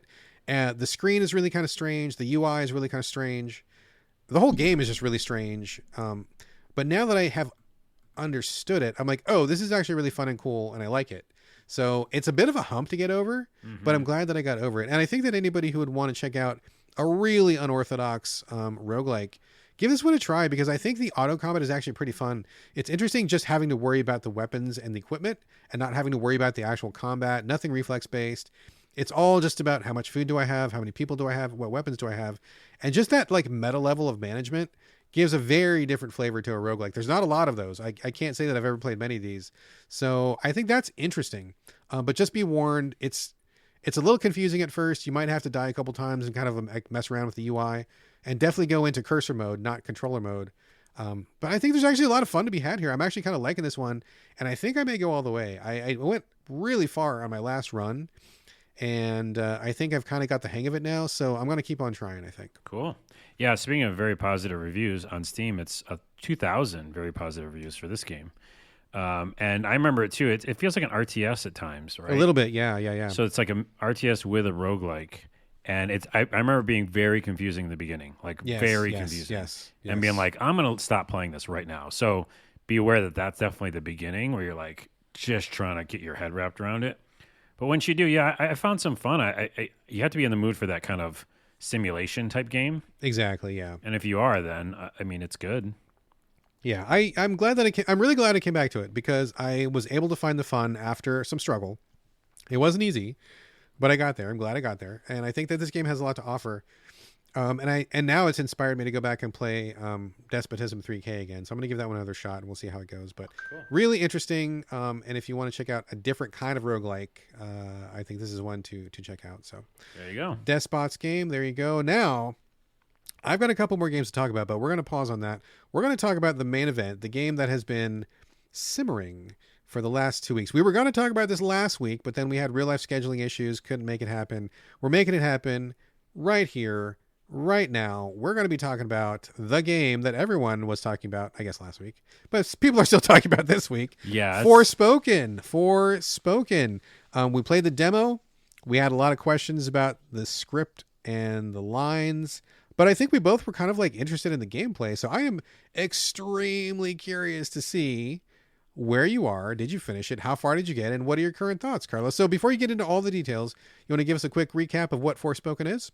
Oh my goodness, I'm simmering. Should I just do the recap and you explode? Yeah, I don't know. You do the recap. I want to hear your recap. I haven't played this, but as far as I know, this is put out by Square Enix and one of the sub-teams. I forget which team it was, but basically you play a girl who gets sucked into like some other dimension, and all of a sudden she's got like magical powers. So I don't know exactly more than that of the story, but in terms of the gameplay that we played, you had a bunch of different buttons that all keyed to different magic items, different spells. And so it seemed like you were kind of queuing them off based on cooldowns, different elements, different spells, different combinations. And you were kind of going like in an open world type area. So you were free to roam and use whatever spells against whatever enemies you had. I thought that the gameplay was kind of compelling. It seemed kind of rough and janky, but also really full of promise. And I was very interested to see more. But I know the big pause for both of us was... story seemed kind of cringe, lines seemed kind of cringe. We weren't sure if that was going to play out. But again, to be fair, the demo was like in media res, right? We didn't start from the beginning. We were just thrown into the middle of it without knowing too much. So I think both of us wanted to go back to square one and give it a fair shot. I have not done that yet. Yeah. But now you, I'm assuming, have, because I gave you a code, right? You got a code for this. I got a code for this. Yes, yeah. That's right. We got a code. Thank you to the developers for sending that code over. And you got the chance to start fresh and clean from beginning square one. So I am very curious to see what's up with Forspoken. Well, this is going to take a while, but I will say this to start. It's Luminous Productions is the kind of house within Square Enix that worked on this. That's what they're called, Luminous Productions. I believe some of the people worked on Final Fantasy 15, right? That is true, but there's also one other game they did, and I can't remember what it was. I'm going to look it up real quick, but keep talking. Yeah, Luminous Productions. So just to recap, I played the demo with you too. I don't think I talked too much about the dialogue because it didn't really give you much dialogue in the demo. It's like you just went in and had all these powers, and I remember being frustrated by like the menu and being a little confused that the frame rate was a little low. But yeah, I was interested, but I wasn't like cringe or anything like that. I think a lot of people that's the whole thing, is that they're cringe about dialogue. But I want to get into that. So, fuck me, where do I start? Next episode, by the way, I'm going to review this because I need to add my score to Game Critics or to we Metacritic. could totally do that. Yeah, absolutely. But I'm just going to rant today. But I have to add my score because we've got to write the tables here. Yeah, so fuck me, where do I start? Should I ask you some questions? I know that might be better. No, hold on. Let me say one thing. So I did play the game.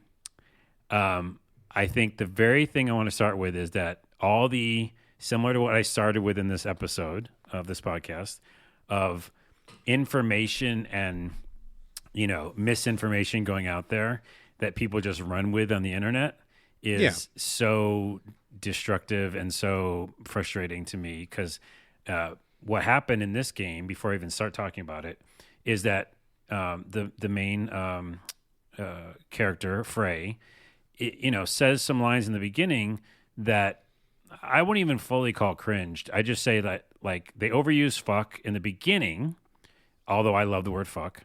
And there's a couple kind of like corny moments. Let's just say that. But what game doesn't have corny moments that we played? Are you kidding me? Sure. There's like 8,000 corny moments in some of my favorite games. This game, because I played it a lot longer than the fucking people listening and just regurgitating information they heard online, doesn't have like a moment to moment cringe. Like that's not what's in this game.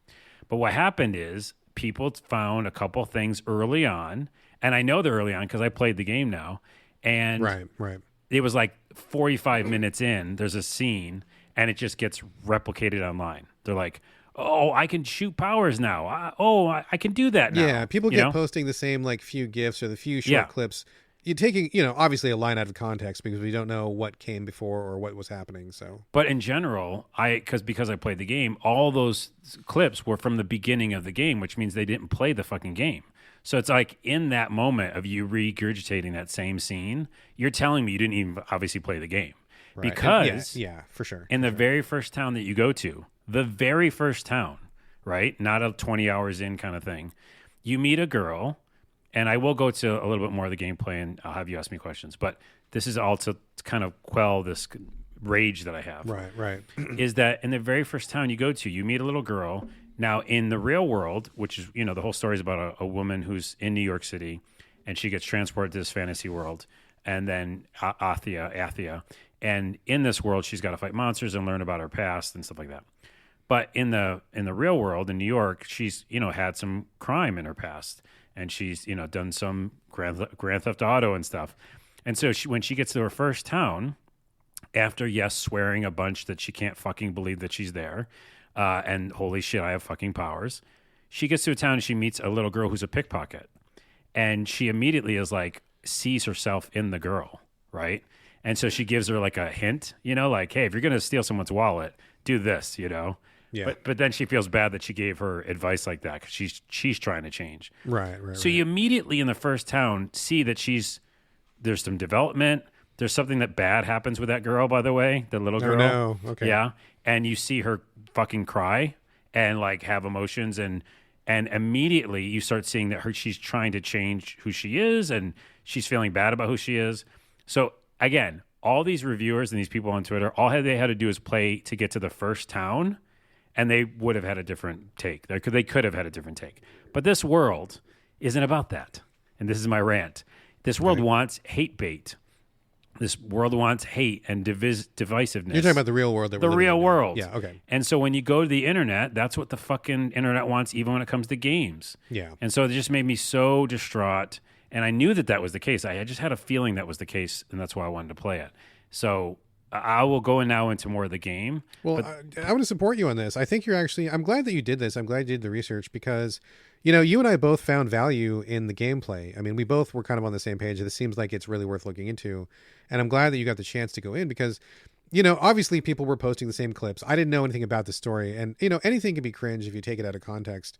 What this really reminds me of is when the first Nier came out and somebody really famous took a dump on it because they got stuck at this one fishing minigame, which they didn't know what they were doing. And it really, like, it spun out of control. People were being really mean and tearing the game down. I mean, of course that's changed because Nier is like everybody's favorite game now. But back then people were shitting on it like left and right. And it was just because somebody famous was wanting to score points. And that definitely kind of felt like what was going on here, where somebody with a following posted a weird clip of Forspoken, and nobody's playing the game, nobody's finding the context, nobody's looking into it, and then it just spirals and spirals, and here we are. So I'm glad you're coming back and setting the record straight. I'm glad that we're getting this other perspective. And I hope that the reasoning behind that doesn't have to do also with that it's a woman protagonist, because that seems like so old school. Yeah. That it's a woman of color, right? I hope none of those are the reasons. Agree. I fear that it is for some people, right? Because we have a good chunk of the internet that's hateful for everything that is different, and they don't understand, which kind of goes back to the J.K. Rowling thing, which is fucking bullshit. So I don't know how much of that was what that was, but this game is fucking good, if not great at times, and it really has a great, and you would not believe this from hearing the internet, a great fucking story at the end. Because now, again, specifically, when you play games, we talk about this all the time, it's where you are in your life and how it hits you. Sure. Right now, I'm in the fucking dollops. Is it dollops? The doldrums? Doldrums. I'm in the doldrums. I can't talk, but I'm in the doldrums. I'm feeling super down. Frey in this game starts off the game on a bridge. And that's all I have to say, right? Thinking about maybe jumping. And she's got, a criminal past, which again, fuck those people on Twitter who said like, oh, I don't care about her because she's a criminal. They would say that. Oh, jeez. And I was like, holy shit, dude, just play the game. And also fucking shut up, because a ton of people are criminals. You know what I mean? Doesn't make you an evil person. If we didn't care about everybody who's got some criminal thing in their past, that'd be discounting a whole hell of a lot of people. Why I was so it connected to me so much is I'm feeling down. She's feeling down. She gets put in this fantasy world similar to the game Prey, the original Prey. When that guy was in that weird world with aliens, he would say fuck a lot, okay? Because he was like, what the fuck's going on? When he did that, I liked it, because if I was in a fantasy world all of a sudden, I would say fuck a lot. I'd be like, Brad, are you fucking seeing this shit? You know? Sure. There's no way I wouldn't talk like that. And what, they want her to all of a sudden be like amazed by a mystical world and like change her dialect? So I think that's also weird. You know, people are like taking her to task for being like swearing. I will not stop swearing if I go to a fantasy world. All right? Sure. Okay, I got all that off my chest. The last piece is the story bit. I finished this game. Oh, you did? Okay, I was going to ask you. Okay. I fucking went nuts, dude, because not only did it speak to me, but the gameplay, which I'll get to in a second here, is fun as shit. And when you get to the end to finish with the story bit and to finish off my rant, it really fucking makes a lot of sense. I won't spoil it. And it really does, if you are feeling bad about yourself and wanting to live, you know, basically, they talk about that. That's what this game is about. And that's what makes me even more livid, that it would be disbanded so quickly on Twitter when it has such an important message. And the literal end is about that. Like, it's literally about, you know, picking yourself up and trying, you know, even when you don't want to. Yeah. So anyways, fuck the haters, because you're doing a disservice to people who could really use this game. And I'll let the vitriol slow down. And now let's talk about the game.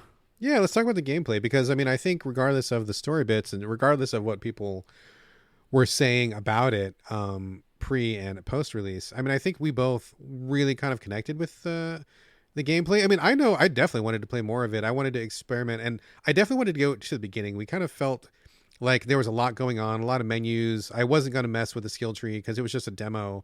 But I mean, it seemed like a lot of depth there, but I would want to be walked into it. But being out in the world, using the different spells and positioning yourself as you would just, over the open terrain seemed really, really kind of intriguing. So I'm hoping you're going to say the gameplay rocks. Yeah, it does rock. And here's the number one reason for people listening who've played the demo like us and were kind of put off by it a little bit. One, it wasn't finished, so the frame rate is better. Put it on performance mode, and it's like smooth, buttery smooth. You just don't want to put it on that, high fidelity mode. No, you always got to do the frame rate. You got yeah. And this game is fast and frenetic, right? The other thing is the demo literally gives you too many powers. Yeah, so you have tons. You just don't know what the fuck to do, and you're like, is this a better choice? Is this not? When you start the game, you have one skill set, right? And like a few different powers from it, and the phrase powers, phrase magic. And as you beat different bosses, you get new trees, new skill trees. Perfect. Magic Slow trees. ramp up. Slow walk ramp you up. into it, sounds like. And this game does an amazing job of making you feel stronger as you go, because you're like, oh, now I can do this, now I can do that. The other thing that's interesting, and not my favorite thing, I guess my only mini con, is that different enemies are resistant or weak to certain magic. Like elemental like resistances Pokemon. and stuff? Yeah, Pokemon. Yeah. And that's kind of annoying when you're like super high level and you feel like you should just be clearing shit out. But certain enemies have more like bullet sponginess to them just because they're resistant. So that's a little bullshit. I know why they're doing it, because they want you to like experiment and stuff like that. But in late game, I didn't care. I just wanted to have one power that just, ruled them all. Yeah. And you can't. Like even bosses, like especially the last boss, you've got to like jump around. And so, you've got to upgrade your whole tree on each one of them. But the demo does a bad job of like giving you too much at once. So it was kind of overkill, yeah. But I did pick up on that. I mean, I get what you're saying, because I don't usually like to futz around with like, who's resistant to what. But it did seem like one of the main thrusts of gameplay was having an array of spells and then switching back and forth between, like somebody was resistant to stone and then you hit him with fire. Then this guy is resistant to fire. Then you hit this guy with water or whatever. Question about that. I don't remember too clearly from the demo, and maybe it's different now, but like, are you keyed in pretty quickly? At least visually, or like, do you know pretty rapidly whether someone is resistant to something? Is it surfaced, or are you just like, are you watching the numbers like, oh, I hit this guy for 15? No, it's surfaced. Okay. Yeah. So there's two things you can do. One, you can scan things. So at some point in this game, the whole game is you meet a thing like a bracelet thing, an armband. It's called Cuff. Its name is Cuff because it's sentient. I see what it did there. Yes, and then it can scan the landscape, which is, in tons of games where you hit like up arrow and it just quick scans everything. Like a little ping around you? Yeah, ping. Okay. And so that ping will include resources and enemies. So that when you get to an enemy, you can push up on it and it'll say what it's resistant and weakness to. Okay. But even if you don't use that and just hit it a bunch, a word will come up and it will say resistant. Or a word will come up and say weakness. So I think that was really cool of them to do. So you don't have to worry about that. Okay, so that aside, the things that it does well is switching between, like kind of those little radio menus for magic. Yeah. Even if at the end of the game, I had like 4 full menus, I knew how to navigate them. They do a really good job of it. And so that's not a problem. It's just you have to ramp up, And secondly, this wasn't mentioned either, but this is PS5 exclusive. The PS5 controller is not talked about enough. I do talk about it a lot, but the way that it does the trigger and the haptic feedback is really cool and unique. And this game, one of the earliest powers you get is parkour, but like magical fast parkour. And you essentially just hold the circle button down and maybe every once in a while hit X at the same time. And you do all these kind of moves and you just fly around the landscape, right? But as you're doing that and traversing, it rumbles ever so slightly, Mm-hmm. And I don't know if you remember that, but like maybe you didn't get as far as I did. No, I turned it off. I don't like the haptic stuff. Oh, you don't like it. That's right. Well, for those of us who do, it's pretty amazing, especially later on when you're like battling enemies and stuff like that. I really liked it. And then, yes, in general, like the game world is just fun to traverse. Is it empty? Minicon number 2. Yes, it's pretty empty. There's monsters and resources and, like a Far Cry game, this game has an Ubisoft-ness to it where you're like, oh, there's that one place that I can save at, right? That's my save house. And here's my place where I can get a better cloak. And here's a place where I can get a better weapon. Here's my stats increase. You can see those all on the map, right? So you're always like going to those places, and it's not changing. But we're not talking about like Elden Ring, where like every time you turn a corner, there's something weird to discover, or there's some new thing. It's just not more like, it's more like there's different biomes and different like places you go to that do definitely have a different color palette and feel, but just not in the way of like Elden Ring. It's just kind of like you know what you're looking for. Exactly. And there's a ton of side missions. I did a bunch, but I beat the game and didn't beat them all. You don't need to. And the only other mini con, because there's 3 in a row, is that the final boss, I switched it to easy mode because it just seemed way too bullet spongy. And I had full armor, like super, super upgraded armor. And he was like not almost one-shotting me at times. And it didn't make sense. So I just feel like developers need to watch that last boss in games, They every really developer has to watch every last boss because that seems to happen all the time. It seems all the time, yeah. And so I switched it to easy, and then I felt like normal. It actually felt like, oh yeah, now I have to be smart and beat it. So, and then lastly, I'll say this is that after you beat the game, another thing that I love is it continues, the story continues, and then it says, hey, jump back if you want, but then there's new missions too. Oh, nice. So it's like everything. It's like, hey, you're this person now, no spoilers, and you're doing these things now, and keep doing them. And you could do them for as long as you want. And there's a bunch of new missions. Nice. I love that. Yeah. So anyways, I think this is like, I'll review it next episode. I think it's like 8 or 9. Okay. It makes me feel like I want to make it a 10 just because I'm mad at everybody. Just because you're mad, yeah. But I won't do that. I won't let that like cloud my vision because there's a couple cons. So yeah, I think it's an 8 or 9, and it's a fucking fun game. And it isn't all cringe. And you can actually turn Cuff, who's the the sentient being thing. You can turn his banter down a little bit.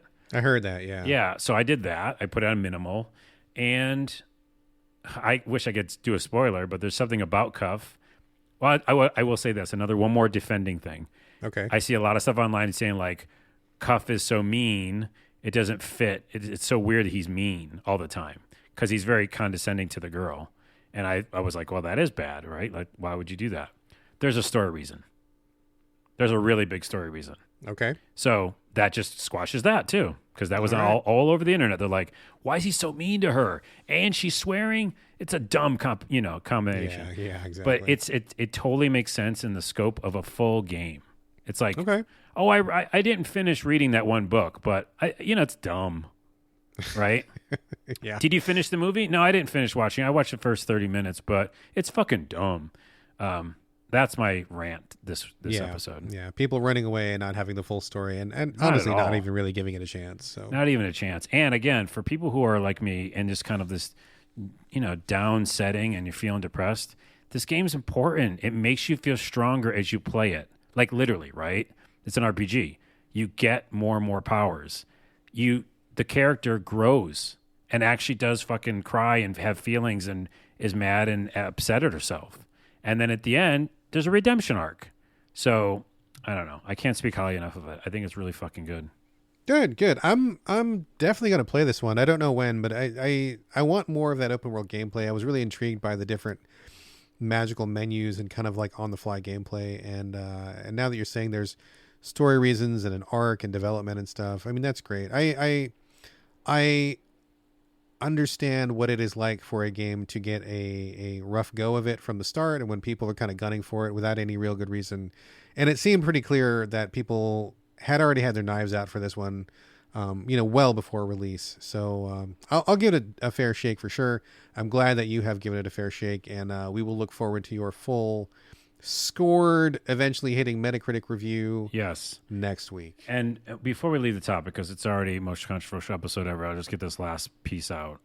Why did they have their knives out before? That's the question. Why did they have their knives? And why did they have their knives out for other things before? Like, what's with society right now? Like, okay, what is with it? Why do you want to be fundamentally awful and broken? Well, not even that. Yes, but not even that, because I don't want to say fundamentally to everybody. I want to say, why are a majority of people online, very specific, remember, because in my neighborhood, those people aren't maybe not here. Maybe they're in this apartment building. Who knows? But the point is, very specifically, why are people right now a ton of people, I maybe even say majority, on social networks fundamentally ready to attack. Yeah. Like, what's going on in our society's psyche that wants that, and how do we change that? Because that is not only a problem for video games, it's a problem for just people.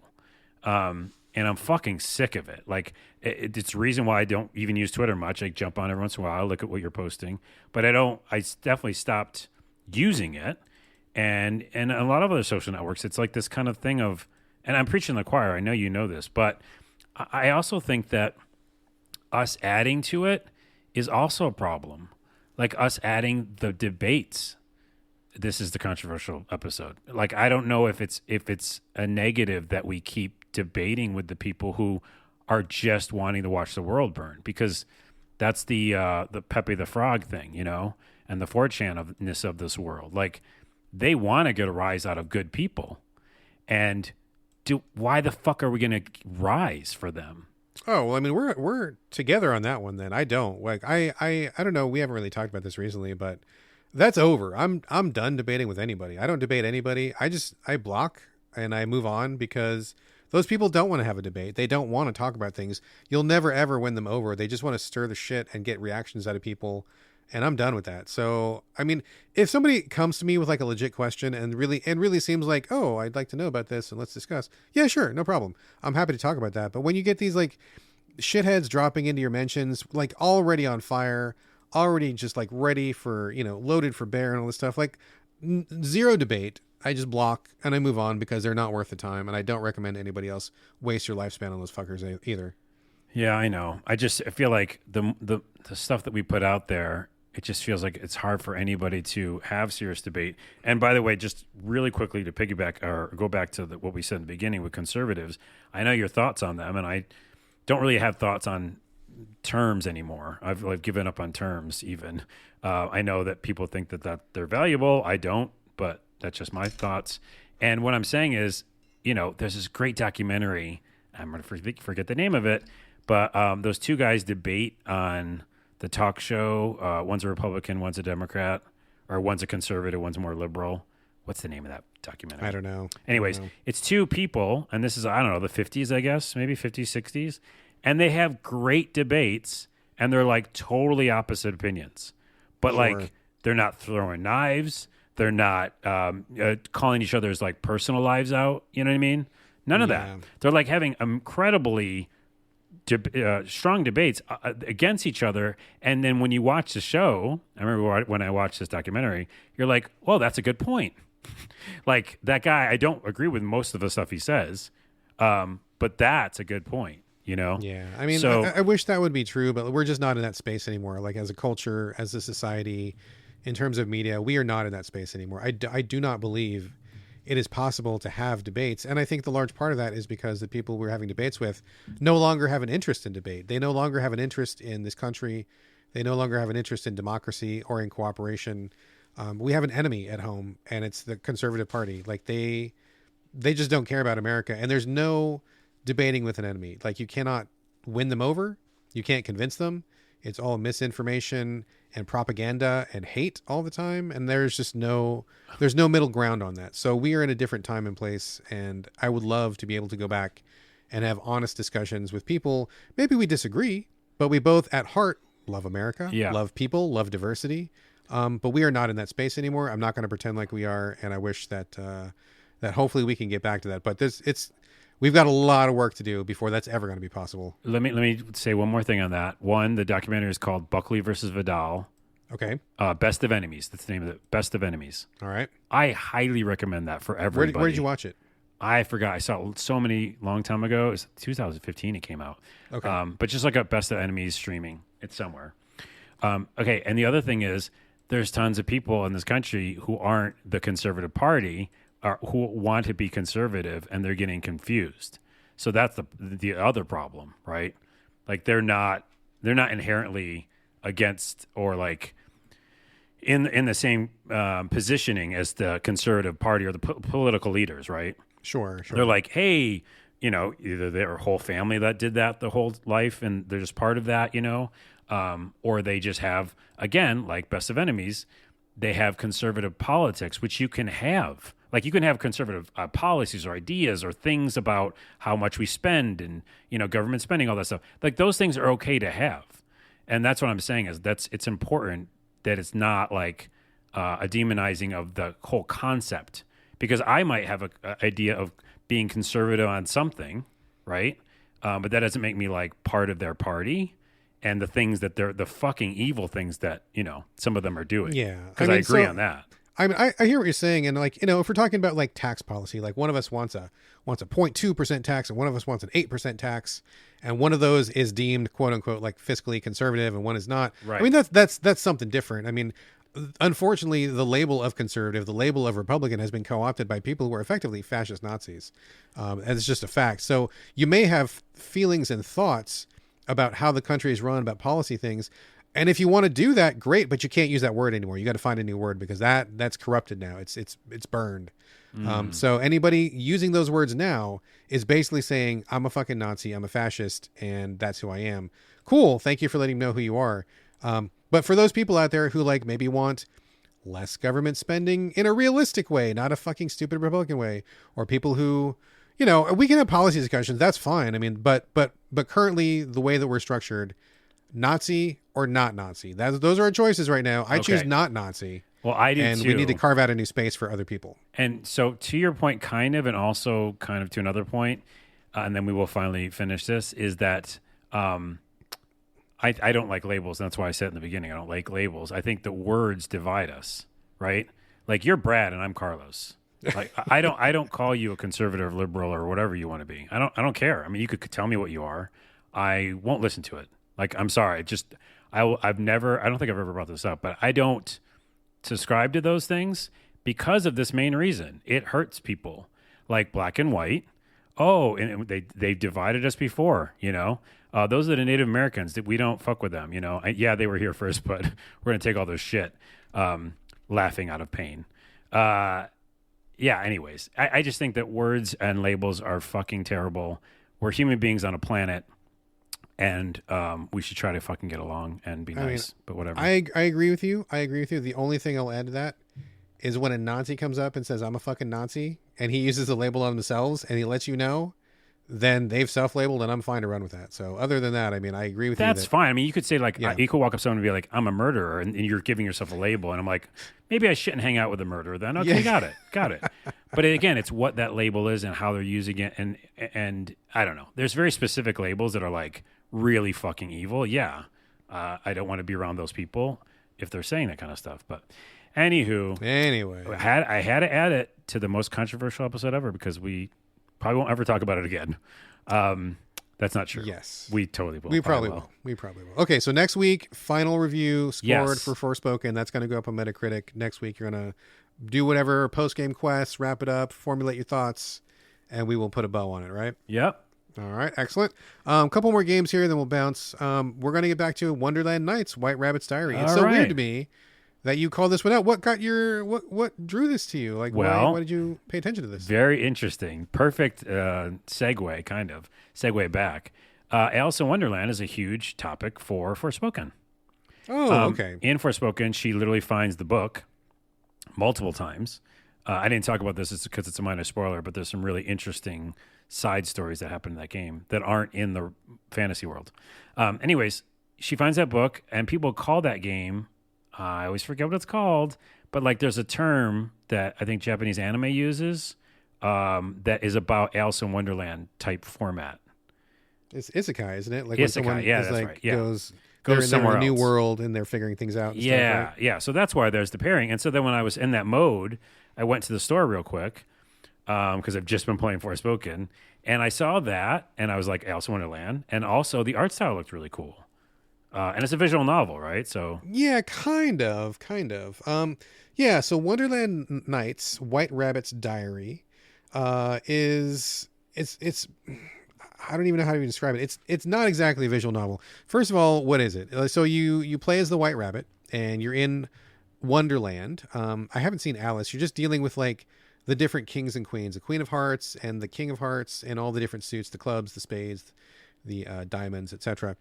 So basically, the premise is they're all getting together at the Queen of Hearts castle. They're having this big once a year debate when they talk about what is our stance on magic? What is our stance on I don't know, like immigration and taxes, and like they're basically, as the kings and queens of the four realms, they are deciding policy. They're allowed to vote on it. But before they vote on it, they're gonna do rich people shit. They're gonna eat a lot of food. They're gonna play some sports at the palace. They're gonna, treat themselves at the spa. They're gonna do all this stuff. And you, as the White Rabbit, like kind of the concierge of the whole thing, you need to figure out who gets along with who. And so you put those people together to make sure they have a good time. You also have to figure out what their stances are on all of your topics. So basically, the game is like a spreadsheet. And there is literally a spreadsheet where you have all of the different people. It's like, I think there's 3 each, like king, queen, and duke, or king, queen, and princess. Something like that. I think there's like 3 people per suit, I believe. And then you have a bunch of events. There's like croquet, and there's falconry, and there's tea party, and there's a bunch of different events. And then there's also the topics, and the topics are like, what is your stance on magic? What is your stance on I don't know, artwork or something, like whatever. There's a bunch of different, like, quote unquote political topics. And so you get this book that has the spreadsheet, and the queen is like, okay, so put people together, have a good time, and then we need to make sure that we get what we want. And I like, for example, she'll be like, I want magic to happen. So put people together who like magic, and then they're gonna, if they encourage each other, they will vote pro magic at the end of the day. What? So this game is not what I thought it was. That's literally what this is. And so weird. What did you think it was? Just a visual. I mean, it literally calls itself a visual novel. Oh, I mean, ish. It's sorta, but not like really. A strategy of things with the spreadsheet. Yeah, it's basically like a spreadsheet game where you need to figure out, and you start the game, you don't know anything about anything, right? Other than just like maybe somebody will mention a hint, like the queen will be like, "Oh, I'm really excited to try out this new spell later on," and then the king will be like, "Oh, I'm excited to get back to my falcons," and you're like, "Okay, so the king probably likes falconry, and the queen probably likes magic." They give you like little hints like that. Some of them are pretty clear, and some of them are not really clear, and some of them there's no clues, where you just have to kind of randomly take a stab at it. And as you go, based on the results, the book will fill in, the spreadsheet will fill in. So like you can go back and say, okay, I don't remember the Duke of Spades. What was his damn? He likes magic, but he doesn't like falcons, and he likes tea parties, but he doesn't like being outside. And then you use those clues to kind of match them up more effectively as the festival goes on, right? So that's what you do. That is the exact game. I didn't finish it. I don't know that I'm in the market for something like this. It's interesting and it's different. And if talking to people and finding out their likes and dislikes and keeping track of that seems interesting to you, you should check it out, because I don't think there's a lot of games like this. There's a few, but there are not many. And this one, the artwork is pretty great. Yeah. They give the artist special credit. I wasn't familiar with her name, but apparently she's like some kind of professional illustrator, which makes sense because the artwork is wonderful. It's beautiful. And I think it's just a really cool, interesting topic. It didn't grab me. I don't think I'm going to finish it, but I think it's definitely interesting and worth a look. If anything I've said sounds even remotely curious to you. Yeah, I think it's definitely good that you told me that. And you had to be in the right mood for it, right? Yeah, definitely. But the art style is definitely cool looking. So that's Wonderland Nights, White Rabbit's Diary. One more game, and then we're going to get to the end of the show here. It's called Braves Rage. This is coming out from Astrolabe Games, which we talked about a while ago. I know that the president said he listens to the podcast. So what's up? How's it going, Astrolabe?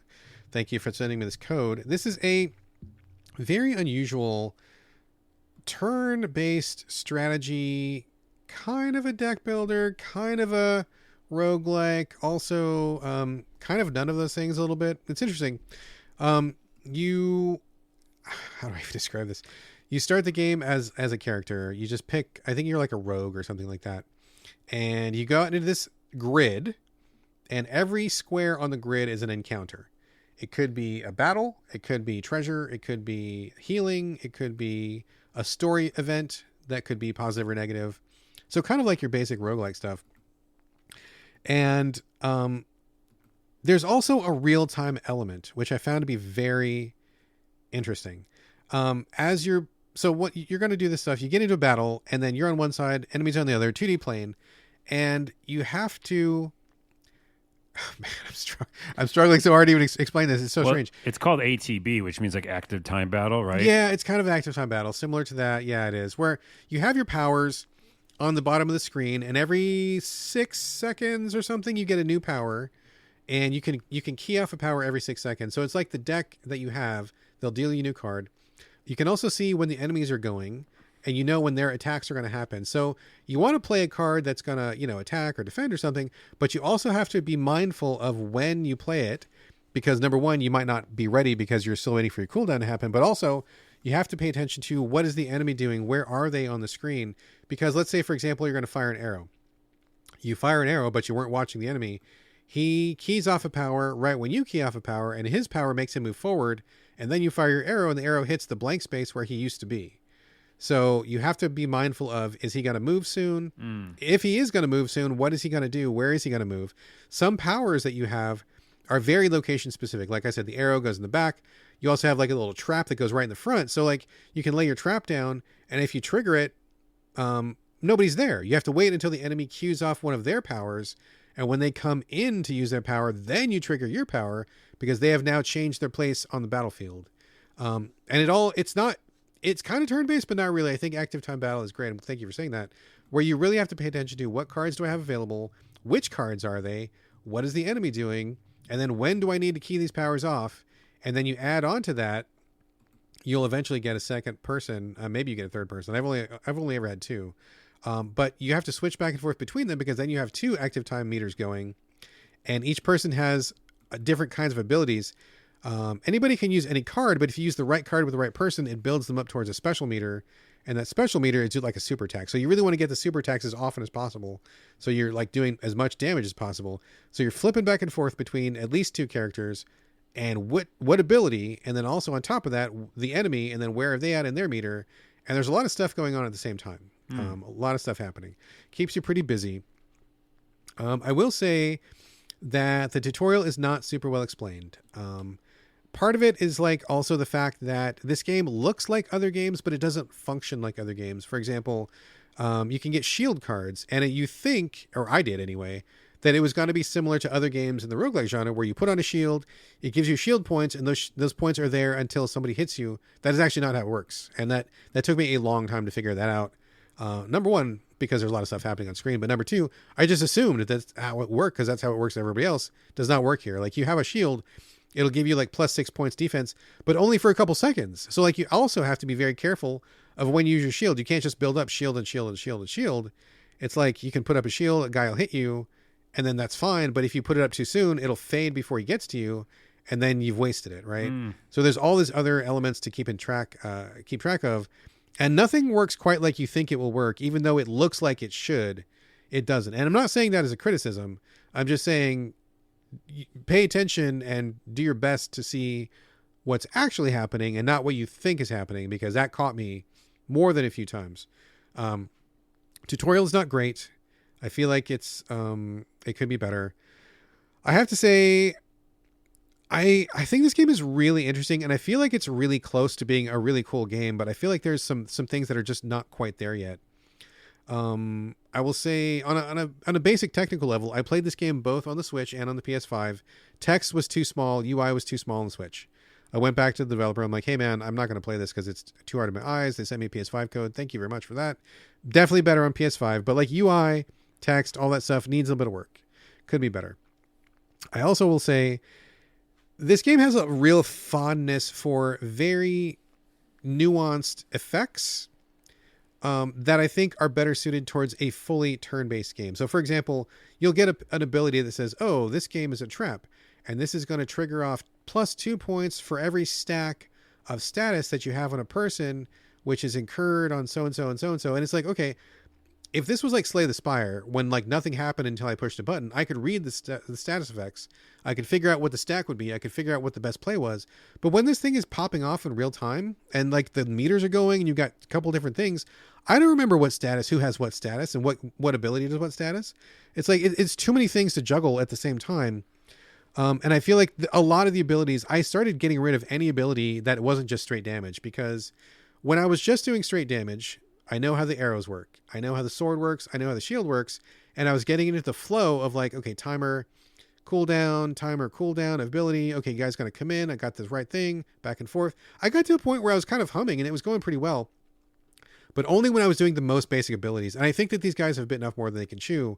It's too complicated and there's too many things going on. I can't juggle multiple status, multiple stacks, multipliers, real time, 2 characters on my team, 4 characters on the other team, positioning. Like it's way too much. I think if they got rid of the real time and kept it turn-based, it would be better. I could handle the complexity, or get rid of the complexity. I could handle it in real time. But I can't do both at the same time. But they're so close. They're so close to having this be a really awesome game. I think the artwork is phenomenal. I really love the artwork a lot. It's very appealing. And as you go further in the game, it looks like you can unlock some, I don't want to say TNA, but like you can get some more risque costumes, which is good motivation for people who like sexy times. You can unlock some more spicier costumes, which is great. I didn't unlock anything because I didn't get that far. I just feel like this game is right on the cusp, right? It's like, it's half of one, it's half of the other, and it's not really a great combination. I wish they would pick one and run with it, because I think either way could be great. But right now it's got a foot in both worlds and it's not quite working for me.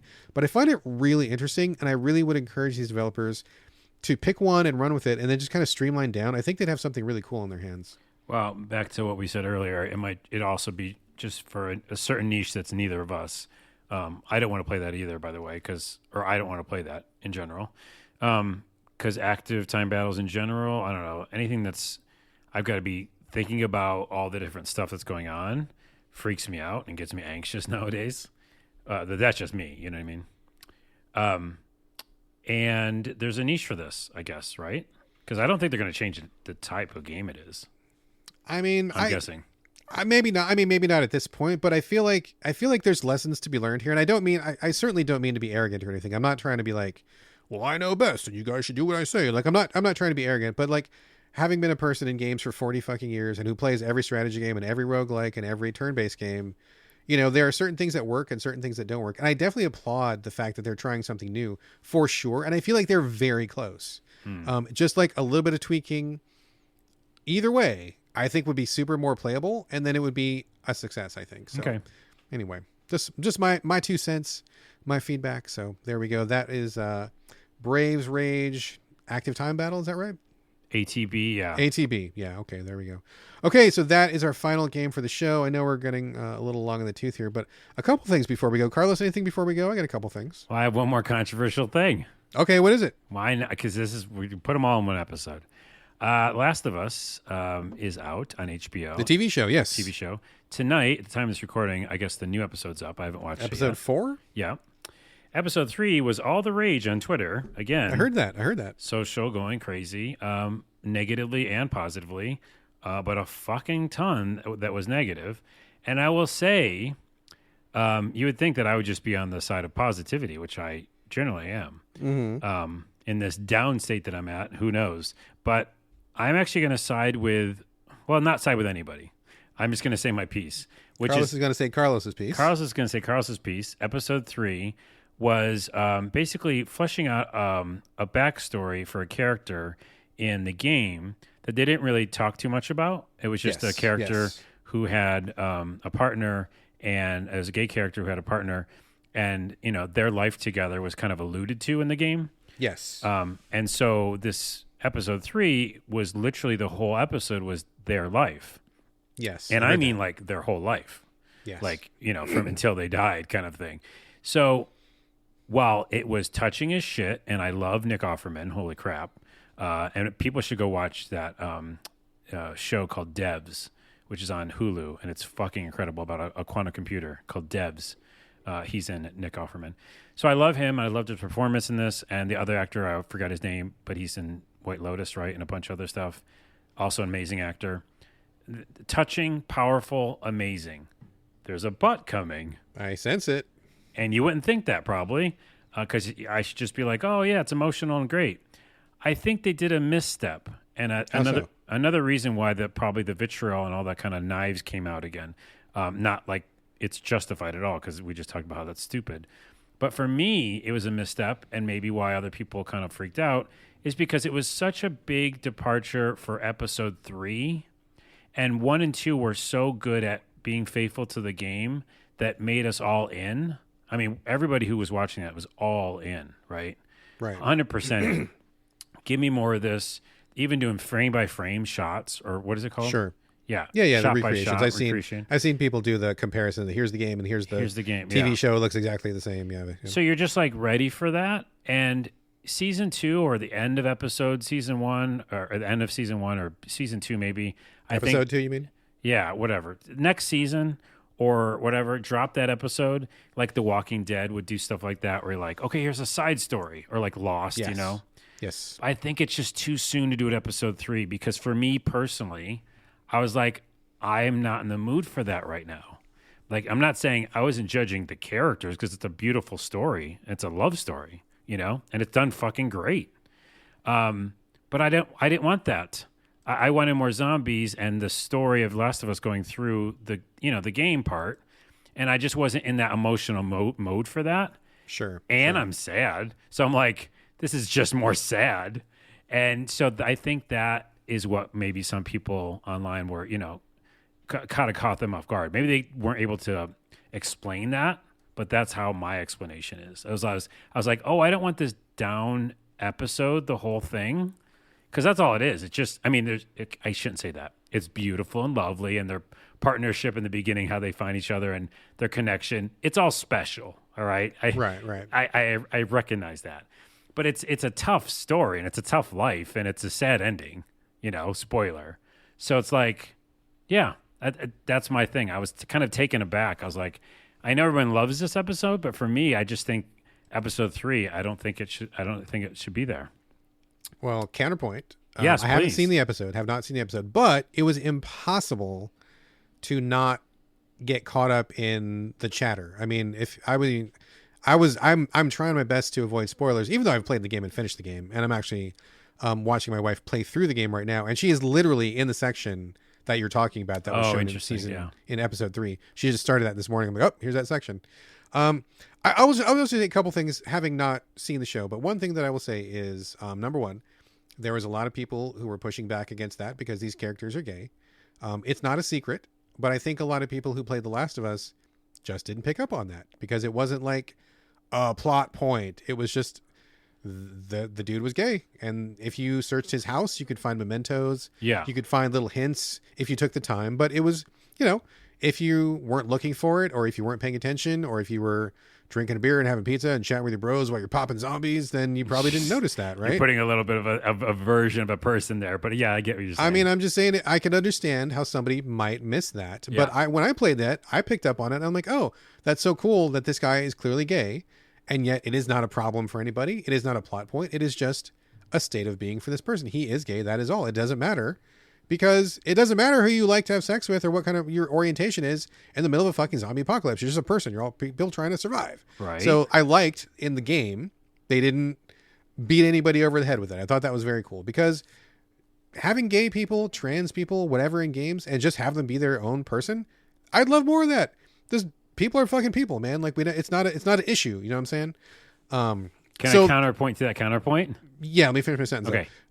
And I think that a lot of people, once this was pointed out to them, hey, BT dubs, these characters are gay. There's a certain segment of the internet who hates gay people, hates trans people, hates anything that's not straight white bro dude. And those people were definitely spouting off. So that was a part of it. But go ahead. Say what you're going to say. Yeah, the counterpoint to that counterpoint is you're not wrong on everything you just said. But I would say this. If we want to treat people in this setting as like this was just a partnership, right? Yeah. But the thing is, the episode's about it. Sure. So it's like it's kind of hard to just treat it like another regular story when they spend a few minutes on like a kiss scene between two guys. I don't care, right? But I'm like, not even a few minutes. Like there's like 15 minutes of like, you know, sexy time stuff, right? in an hour's episode of stuff. Sure. Okay. So if you're doing that because you didn't watch it, right? There's a lot of Nick Offerman getting real close to being naked. Okay. And a lot of a lot of passionate moments, which are super nice and powerful and loving at times. Like a lot of it's not like just sexy time for sexy time. It's about people finding their life partner, right? Sure. I'm stressing how much I appreciate a lot of it. And No, thought I it hear was you. I hear you. That's coming through. but it is also a ton of the episode. So like if we want to make it more just matter of fact, then that could have been like a 15-minute segment of the whole episode that was really powerful and good. I just think that was weird that it went on the whole episode. That's all. And I don't think it needed to, because you got the idea. You know what I mean? You got like Sure. these people, Nick Offerman, and I feel bad of the actor's name. They connected so well as actual life partners Yeah. that you're like, holy shit. But minor spoiler again, and that's why I'm just adding all this shit because it's already the most controversial episode ever. They go all the way to their like old men with old men prosthetics. And I'm like, I don't think we need to do that. That's my point. I think it's just it's a gratuitous level of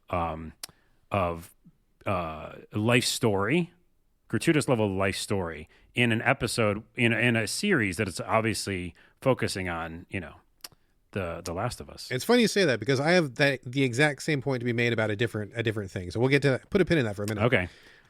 So I don't know. I can't speak to that episode. Haven't seen it yet. But I do know that some of it was just anti-gay stuff. So some fuck of it those was, people. and fuck those But people. the other part that I think is worth mentioning is, it's an adaptation, right? And so I don't know about other people, but I don't want, when I see an adaptation, I don't want the exact thing just on TV. Like, I don't want them to do literally the game The Last of Us shot for shot recreation for the entire game. I couldn't think of anything more boring than that. Because the game is the game. The game exists. I've had that experience. It's a wonderful experience. I like it. I still like that game.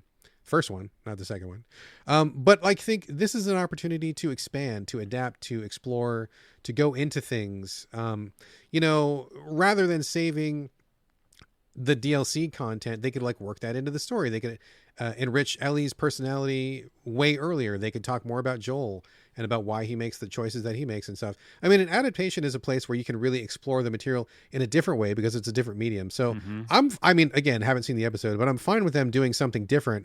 I don't want them to do literally The Last of Us on TV. That to me is a wasted opportunity.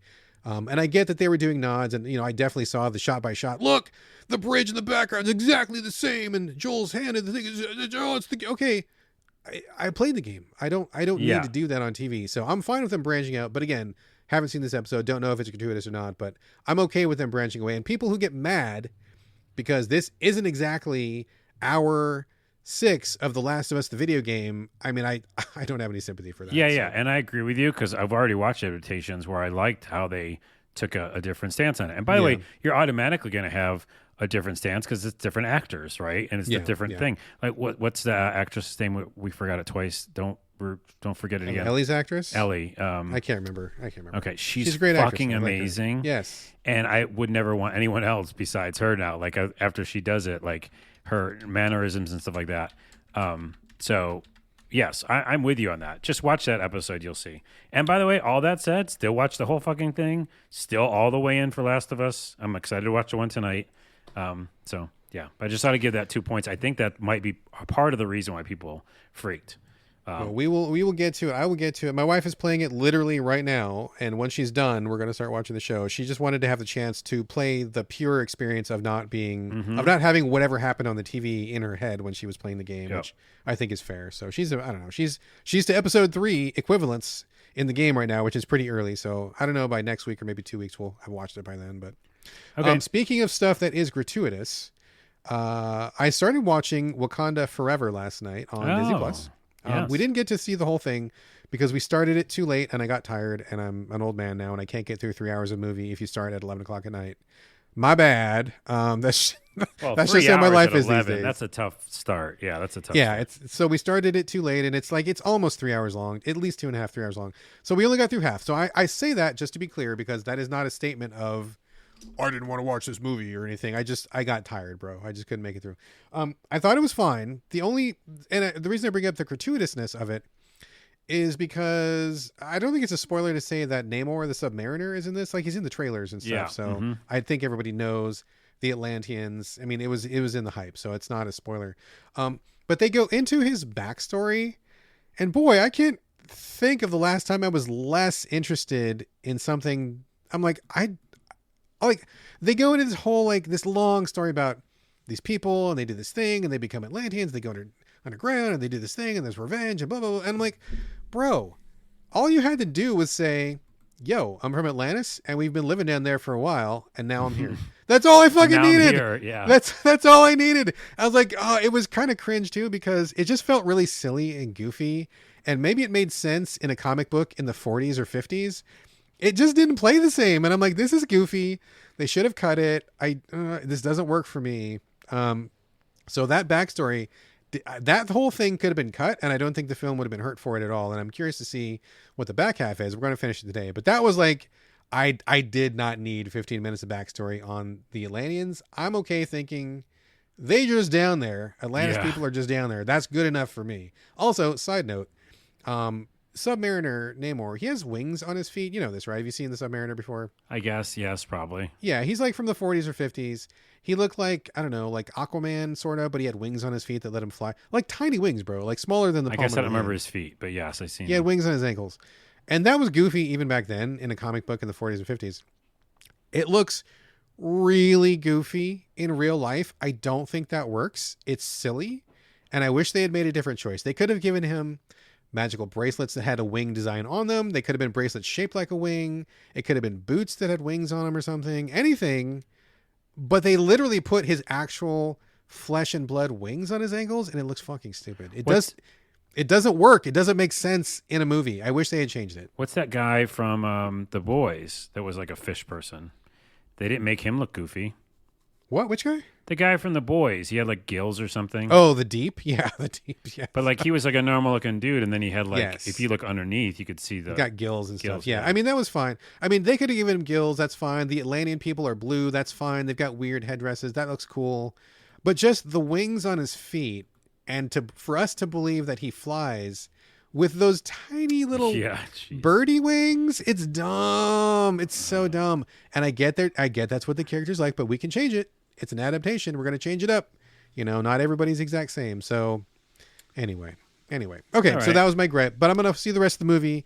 Very curious to see what happens. And my last thing, do you have anything else, Carlos? No, I almost have a controversial take about Wakanda, but I'm not going to give it here because we're out of controversial out. Controversial. Well, let's do something that's not controversial. I think Yes. that you will be in full agreement with. You gave me the advice to check out People of Earth, the TV show. Yes, I sure did. We and have been I watching know it. that you liked it. It's a great show. It's Yes. wonderful. Yes, it's great. We started watching it a couple days ago. We've been going through the episodes really quickly. It's great. I think the performances are great. It's really funny. It's just a wonderful recommendation. But the whole family has been really getting into it. And it's about, for people that don't know, it's about a guy who is investigating people who claim to have been abducted by UFOs. He gets there and then all of a sudden realizes he himself has been abducted, and he starts figuring out what's going on. It's a comedy. It's also kind of sci-fi. It's also just kind of silly and goofy. There are some human moments and stuff. It's a really great show. I really like it a lot. And I got to say, one of my favorite characters is the little gray alien, because his head is shaped like a nutsack and it is furry just like a nutsack. And him talking shit and with his big nutsack head is just like the funniest thing in the world. Plus, whoever does that, whoever the actor is, Yes. I don't know if it's the same actor in the suit, if it's the voice is the same. I don't know. I don't know. But whoever, he's so smart. Like how his comedy delivery Yes, is it's so really good. funny. It's really good. And it's like really an Office Space. It's also kind of got an Office Space vibe. Exactly. This is I hope they got renewed for another season. I forgot if they did or not, but You said there's 2 seasons, right? there's so two. far? I've watched them all as soon as they came out because they're so good. I think let's just hope they get another season. Yeah, So it's glad really you good. liked it. Yeah, we're not done with season 1, but we're all in. We think this show is fucking great. It's just a ton of laughs, a ton of really interesting shit. Everybody on there is like a really good comedian, so it's just a really, really great, smart show. Really fun. So good recommendation, dude. Thank you for sharing that. You're welcome. And season 2 doesn't drop a beat, dude. They don't Nice. drop a beat. Like you finish season 2 and you're like, okay, I want more, please. Let's do it. Let's Yeah. do it. We're on board. We're on board. All right, folks. Epic episode. We Wait. are now at the. Wait, You had one more thing, one more thing. but you're not going to disagree about that. No, I'm not going to disagree about that. Okay, No. what? What is Let me counterpoint to my own point. Twitch. On Twitch right now, it's going on the internet finally. It's going all around the internets. Not like I care, but I'm just, Endless Seinfeld. Endless Seinfeld is a AI-driven, I know, calm down, AI-driven, Oh, I heard about this. Yes. 90s video game looking, like adventure game, endless stream. So it doesn't stop. and they have like 20,000 people watching at all times. And the AI creates Seinfeld-like stories, and these 90s graphics, pixelated graphics, walk around and deliver the lines, and then it'll switch to like a different scene, and then it'll switch to the comedy club, and Jerry will do his, AI-driven stuff. Stand-up or whatever, yeah. It's all fucking like not good, but also funny, and also weird and twisted, and for sometimes the characters like twist and fall or all over the place and try to sit down on the couch and they break and stuff. It is fascinating, and I can see why people are watching it, because it's just confusing and weird, and I'm kind of all in. So Okay, I haven't seen that yet, but I have heard about it. So you maybe won't I'll see pop it. on. Believe me, you won't see it. I'd probably be like, fuck this, I'm out of here. Yeah. Anyway, okay, Endless Seinfeld is what it's called? Endless Seinfeld on Twitch. Go check it out if you're not already. All right. That is going to do it. That is a show, folks. Thank you very much for listening. Whew. Ooh, as always, send us your questions and comments. Hit us up, SoVideoGamesPodcast@gmail.com. We're on Twitter @SoVideoGames. We're on Instagram @SoVideoGamesPodcast. You can also hit us up individually. Carlos, where are we sending your traffic this week, sir? Yeah, just TikTok again. Still doing stuff over there. Doing an Is adventure. it Carlos Rodella at TikTok? Yep, Carlos Rodella. Doing an adventure game series. It just kind of blew up. Went to 30K. That was a really fun series. Those were clever clips, dude. Those are fun. I'm glad people finally resonated with them. Yeah, those were good. Those were really so fun. I'm going to start working on more of those. So check that out. All right, excellent. As for me, on Twitter, on Instagram, still on co-host, but not a lot going on over there. I'm checking out Spoutable now, which is another social media website. We'll see how that one goes. But it's the same on all of these channels. It's my name, BradGallaway, all A's, no O's. And this is going to do it for episode 322. Thank you so much again for joining us here on the Video Games Podcast. Carlos, good to have you back, sir. Thank you. And now that this episode is in the can, we'll see you next week. See you next week.